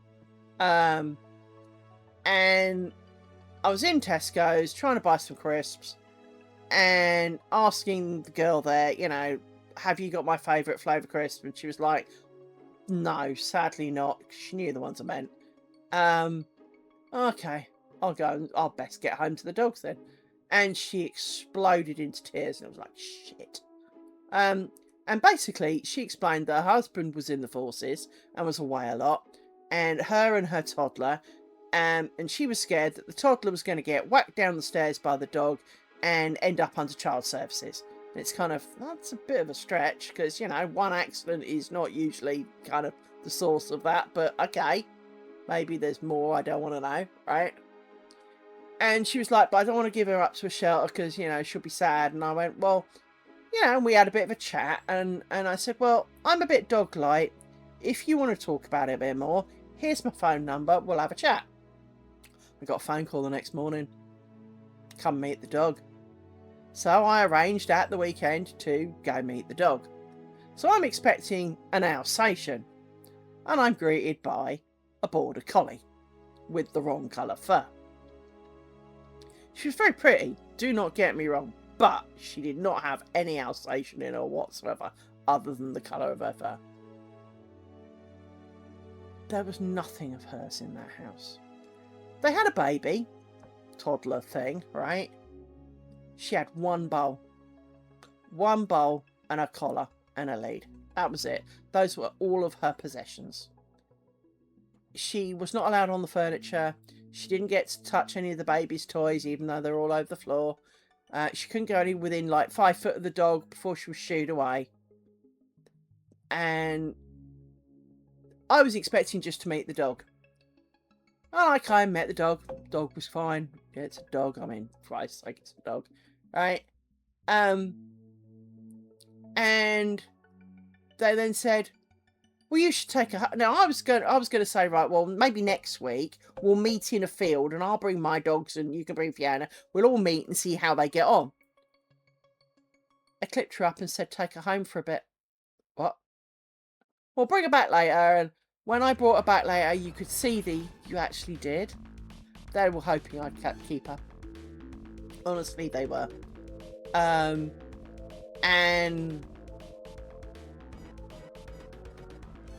it was so sad because she got to my house and we sat in the garden throwing things.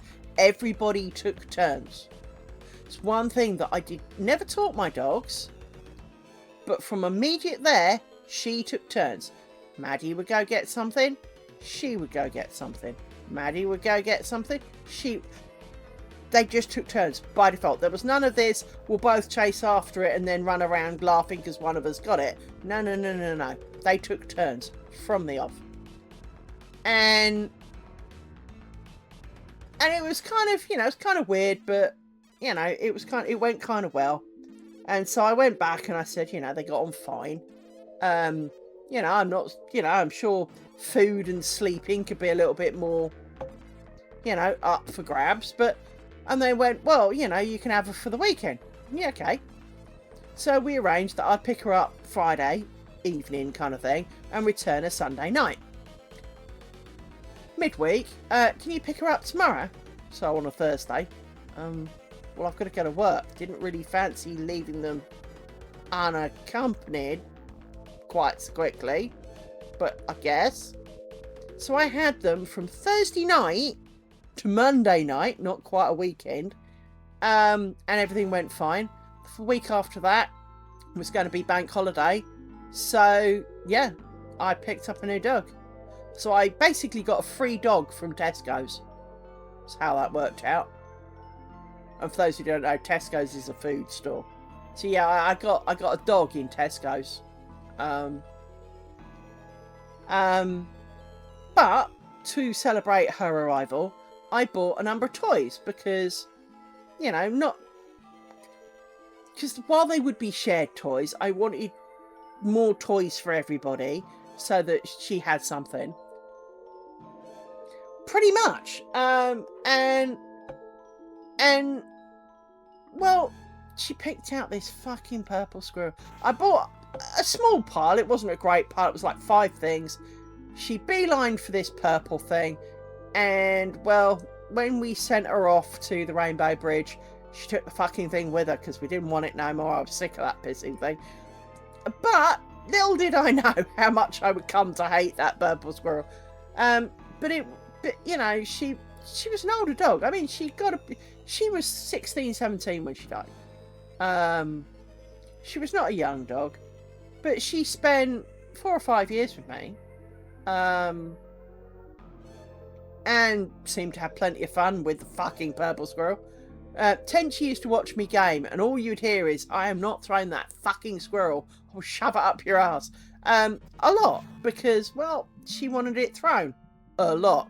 Basically, if you were awake, she either needed to be going to the purple squirrel, coming back from the purple squirrel, or you throwing the purple squirrel. Those were the 3 states that you could be in during the day. Oh, thank fuck no. No, it was just a Kong toy. It's just a load of rubber in the shape of something. So from that point of view, harmless. Charlie and Brown used to like squeaky toys. Brown liked the squeak. Charlie didn't like the squeak. But Brown used to use it as a voice because she was also a quiet dog. She didn't generally say anything either. She didn't need to because Charlie did all the barking. But Rory and Amy are brother and sister. They are truly littermates. Thank you, Rory. I didn't need the table moved. What you can't see is just down here is a dog.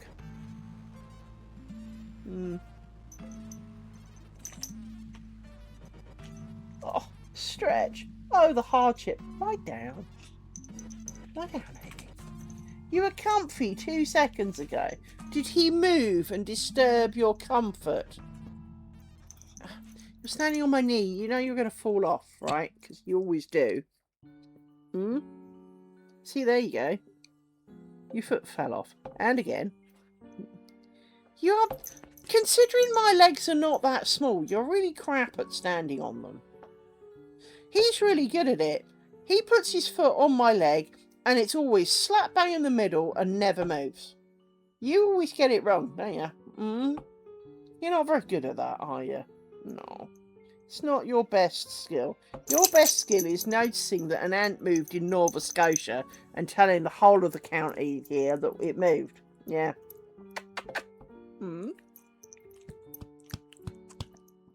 Any pups? So I do love my dogs rather a lot. They're going to be 6 this year. In 3 months' time. No. 2 months' time. They're going to be 6. You should be better behaved by now. You're supposed to be calming down and being good doggies by now. Aren't you? Yes. Oh, what a yawn. Dear me, are we keeping you awake? Oh, the hardship. Oh, no. Why is it some dogs have this kind of like, I've worked 3 jobs and have got to do something with the kids kind of attitude? When all they do all day is sleep. I work from home. So it's not even like I go out and they've got stress of me going out. No, I sit on this couch every day of every year. It's funny though, isn't it? They all kind of go, oh, it's terrible. I mean, my dad wasn't any better. My dad reminds me of one of the guys at work, actually. But my dad was the kind of guy that once he retired, if he had to take the dogs to the vet that was like 100 yards up the road, he'd moan about having such a busy week. And obviously, towards the end, Charlie was quite ill. Not permanently ill, but he kind of bounced from one thing, would get over that and get the next thing, and then get the next thing, then get the next thing. And it was the same thing over and over, but he'd get better and then get worse. Get better and get worse. Get better and get worse. So he was spending quite a bit of time going to and from the vet. And Rory, will you stop leaning on the frigging table, my man? Yep. Right. There. Leave it alone. It's not a headrest. And my dad would kind of go, oh, I've got Oh, I'd speak to him and he'd go, oh, I've had a busy week. Oh, what have you been up to? Well, I took the dogs to the vet. I took a dog to the vet on Tuesday. And you'd be like, right. Oh, that was it. Shit, man. Well, I worked a 60-hour week and took the dog to the vet 3 times. And you're bitching that you walked 100 yards up the road. Okay.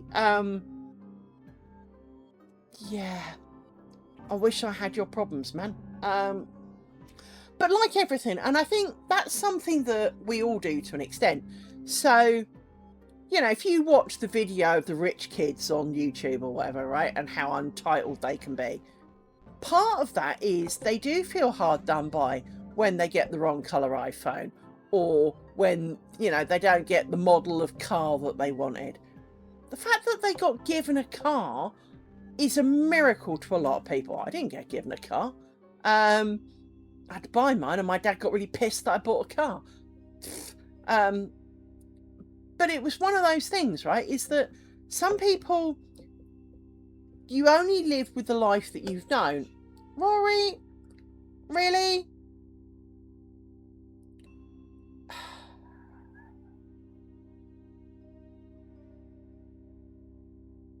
It is not your pillow. Come on.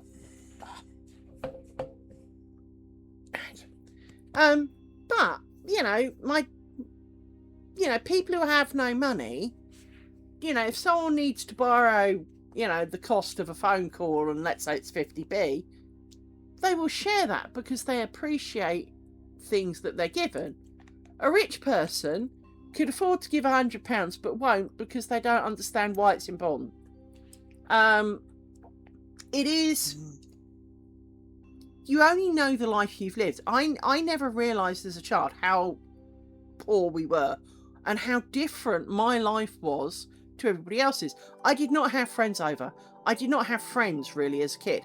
I mean, I had a couple of friends throughout the whole of secondary school, and we were great friends during school time, and occasionally during the holidays we'd meet up and do a thing for an hour or so, but that would be it. There was none of this sleepovers. There was none of this go round for tea shit. We didn't do that. That was not a thing. Because my parents couldn't do it in return. And I didn't realise that's why we couldn't do it. But it was just not an option.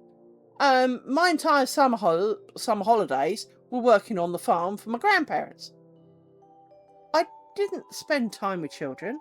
I didn't, it kind of meant I didn't spend time with my friends during the summer holidays because, well, I was, the other side of the country working on a farm. And it is one of those frustrating bits where I didn't know that everybody else went out, and painted the town red and did what they wanted and met all their mates and, well, had mates and or anything of the sort. Because I also had no brothers and sisters. So I had nothing to compare it to. So, much like if you talk to, I'm not going to say my life was like Ethiopian children or whatever, but if you look at poorer countries where children work with their parents when they're not at school, and they don't know any difference. So they don't see that they should not have to do that like we would. They don't see that we would not expect our children necessarily from like the age of 5 to be working with their parents to do work, to bring in more money. We as a general rule in most of the people who turn up here will be of, children working. It's good for them when they're older, but it's a Saturday job. It's a paper round. It's a bit of a side hustle kind of job. It's the, painting figurines and sticking them on eBay. It's not trying to do a 40-hour week. It is not, ploughing fields and planting and picking vegetables, and that's not what we expect of our children. But it is what they expect of their children because that is normal to them. And so for me, it was perfectly normal to go and work on the farm. It was perfectly normal to do that. And because I didn't know anyone else's were different. Because like a lot of things, you come back to school and it's like, what did you do over the summers? Oh, we went on holiday. Well, I viewed it as a holiday. I viewed working on the farm as a holiday. I worked fucking hard on that holiday. You know, one summer, I think my record was washing £110 worth of beetroot and weighing it and punneting it and presenting it, as well as many other vegetables. But it was the washing of the beetroot that really stuck in my mind. £110 of beetroot. I'd helped dig it up. I had done all of the washing of it. My arms were bright fucking purple. I didn't think twice of it because that was what was needed to be done. Well, exactly. They all sit there on their phones and on, they've all got, I mean, back in our day, there was no internet, but even if there had been, I mean, towards the end of my time with my parents, the internet was beginning to be a thing. And it didn't have web pages yet, but the internet was a thing. I'm trying to remember what the fuck we did other than email on it, but, kind of, that's how it goes. My parents didn't let me have internet when I was at home. Oh, it would cost too much. It's £10 a month. And, depending on how long you're online for, a handful of minute phone call. It's not exactly, but it was too much. I couldn't have one. I could not be on the internet at home. It's part of the reason I moved out. Rory, you're destroying the place. Where did my phone go? It's right, my work phone. You knocked my work phone off, my man. Just lie down, you terror. Oh. Lie down. There you go. But I mean, I had a computer. I'd had to buy it. And bear in mind, I couldn't have a job, so I wasn't allowed a job, but my parents did allow me to sing in the church choir and ring the church bells, because that's considered honourable. But you got like £3 a wedding, whether you sang or you rang bells. But the difference with ringing bells, and here's the astute of you, so as a chorister, you have to obviously endure the entire wedding, because, well, you're singing in it.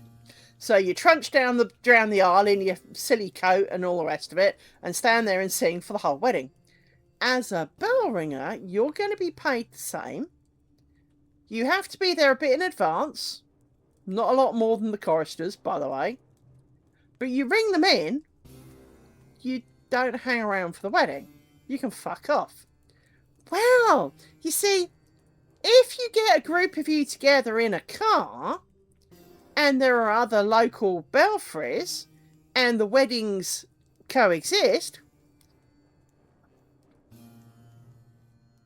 it is slightly weird that, you can have a real-time conversation with someone and not have even the faintest clue what country they're in, only know that they're unlikely to be in your own.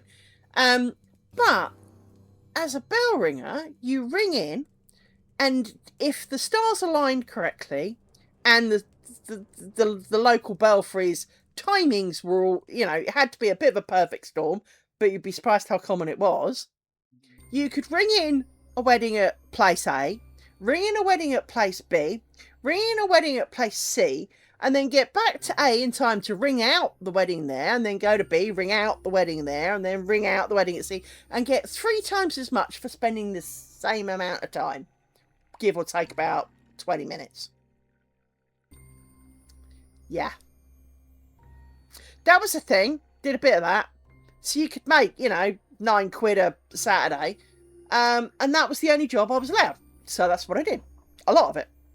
If there was a wedding and I could get to it, because I couldn't drive, obviously I wasn't old enough, I was frigging there, man. I rang so many weddings. It was ridiculous.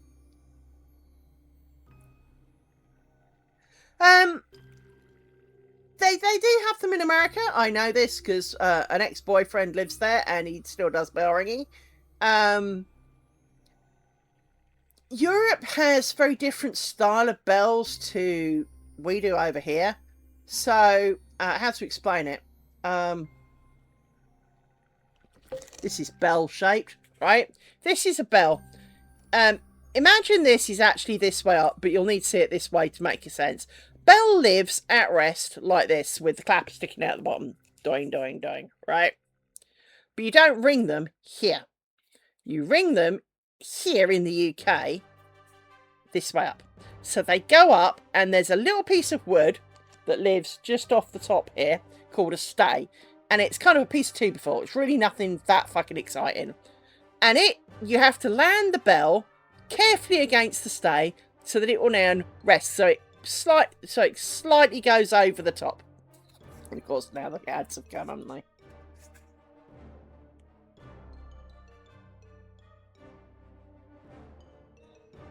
But with the bell, because I see Pepper's has got turbo. With the bell there, it's resting slightly. So you pull it and it goes round, and you give it enough juice so it can go all the way around, and then you bring it all the way back, and then it rests again, right? And that's how you do bell ringing in the UK.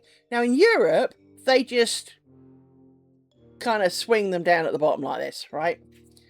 But we have certain combinations, and they've got stupid names like Groundster and Stedman. And I still remember the patterns for those. Fuck me, I'm so sad, but I still remember those. And then there are things called bobs. So you get a thing called a dodge, where a bell goes in front of one and back, and then in front of one again. So they both kind of transpose a little bit. And but with a bob, they tend to do different things and set them off on different parts. Then you get quarter peals and peals, which are... Peals are all the combinations of 6 bells. So even if you do it on 8 bells, it will be the same number of combinations. So you must achieve so many combinations, and they will be unique combinations. Quarter peals are 1/4 of that. And I've done some of those. I did some of that.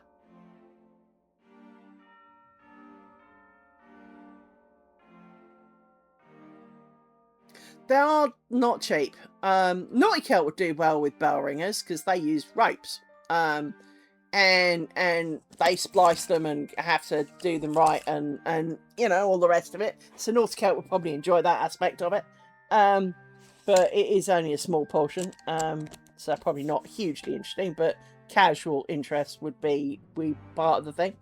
It is, but you know, I did actually originally joke at one point I'd ring for my own wedding. I thought that would be quite funny.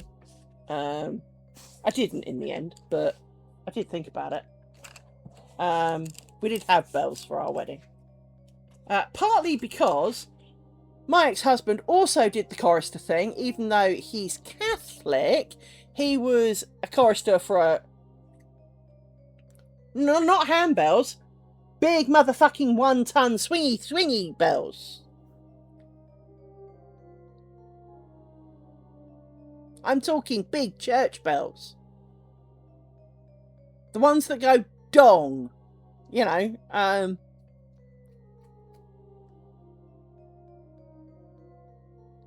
think the heaviest bell I threw around was 10 tons.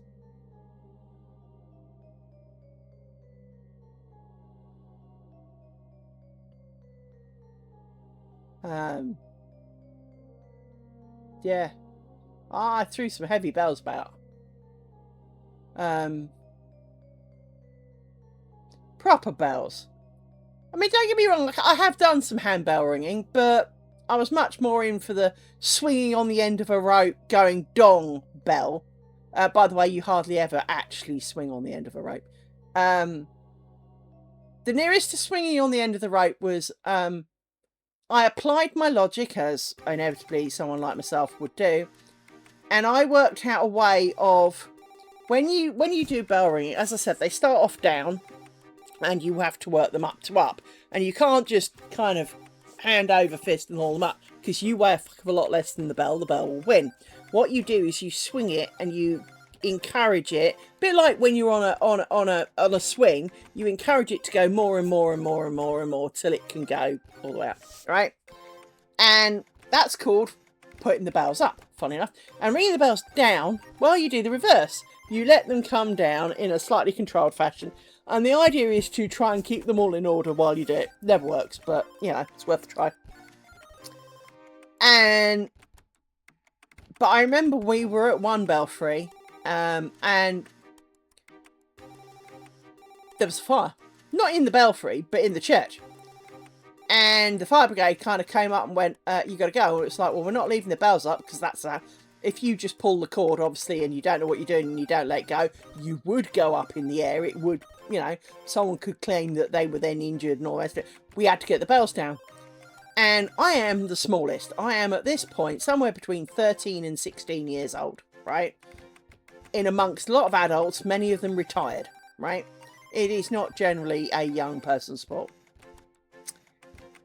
And I grabbed the tenor, which is the heaviest one, and I pulled it down in 3 moves. And the looks of people's faces, because I had turned 5 or 6 tons from that to that stationary in like 3 pulls. And they kind of went, and I went, well, I thought about it, and I worked out, and I tried it, and it worked.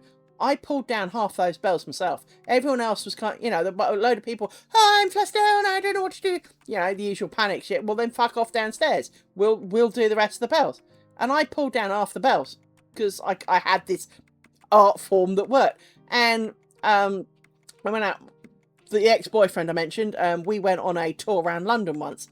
And we weren't at St. Paul's, but we were at one right next to St. Paul's. And they got us to ring for half a wedding. Fuck me, that was profitable. I got 10 quid for half a wedding. And come the end, I was on the tenor. He was on the one next to me, so he had a lighter bell. And it was, oh yeah, if you can pull them down as fast as you can. Okay. I did 3 pulls and I'd finished. And that one was, I think, the 10 ton. And everyone looked at me and it was kind of like, I'm scared of you. Why? It's only logic. I applied logic. I will say it is not an easy thing, and you do have to put a fair amount of effort into it, because basically you are applying the brakes very hard to the rotation of the bell without anything to grip onto, because, well, you just don't. But basically you lean into it at all the wrong times to stop it going round. Yeah, I think, to be fair, he broke up with me because I got taller than him, because he's 5'2", I think he is. He might be 5'4". Anyway, he's short. And he broke up with me because I grew taller than him. But I also think I humiliated him slightly on that day. But I also had upset him grossly because it was my first ever date. I didn't tell anybody. It was the first time I'd ever really gone on a date. And we were having lunch. And I didn't notice what he had in his sandwich. And we were talking about, there used to be a guy on TV here called Terry Wogan. And Terry Wogan, the night before, had been introduced to what is known as the 100-year egg. Now, the true 100-year egg is stored in horse's pee, right? I didn't realise he had an egg sandwich. Possibly not the right conversation for an egg sandwich. But I don't eat egg sandwiches, so it didn't really dawn on me that he might have an egg sandwich. Because no one in our family ate egg sandwich. Yeah.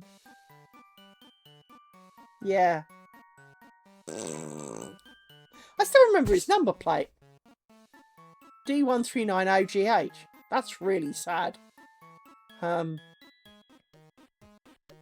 Little black Nova. Anyway, I am done for the day. I am going to order nuggets for the dogs and burger for me before it is Friday. Thank you for joining me today. It has been good. I need to do the obligatory photograph so that I can put the picture up on YouTube later.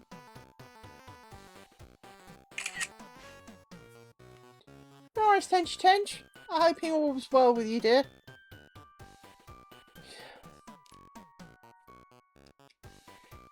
As you all know, there is my Discord. You can always come and talk to me when I'm not streaming and hear the rantings of a lunatic.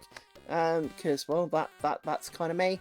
I will do some more cross stitch and do some more monsters and memories. So, you know. Yes. Take care, everybody. But thanks for joining me. Let me quickly check if there is someone crafty you might like to go and watch, because that is the nice thing to do. Let me go and see if there's someone to watch. What do you want?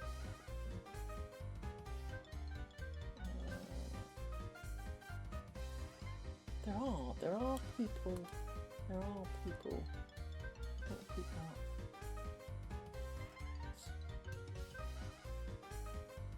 Most people are gaming that I would normally send you to.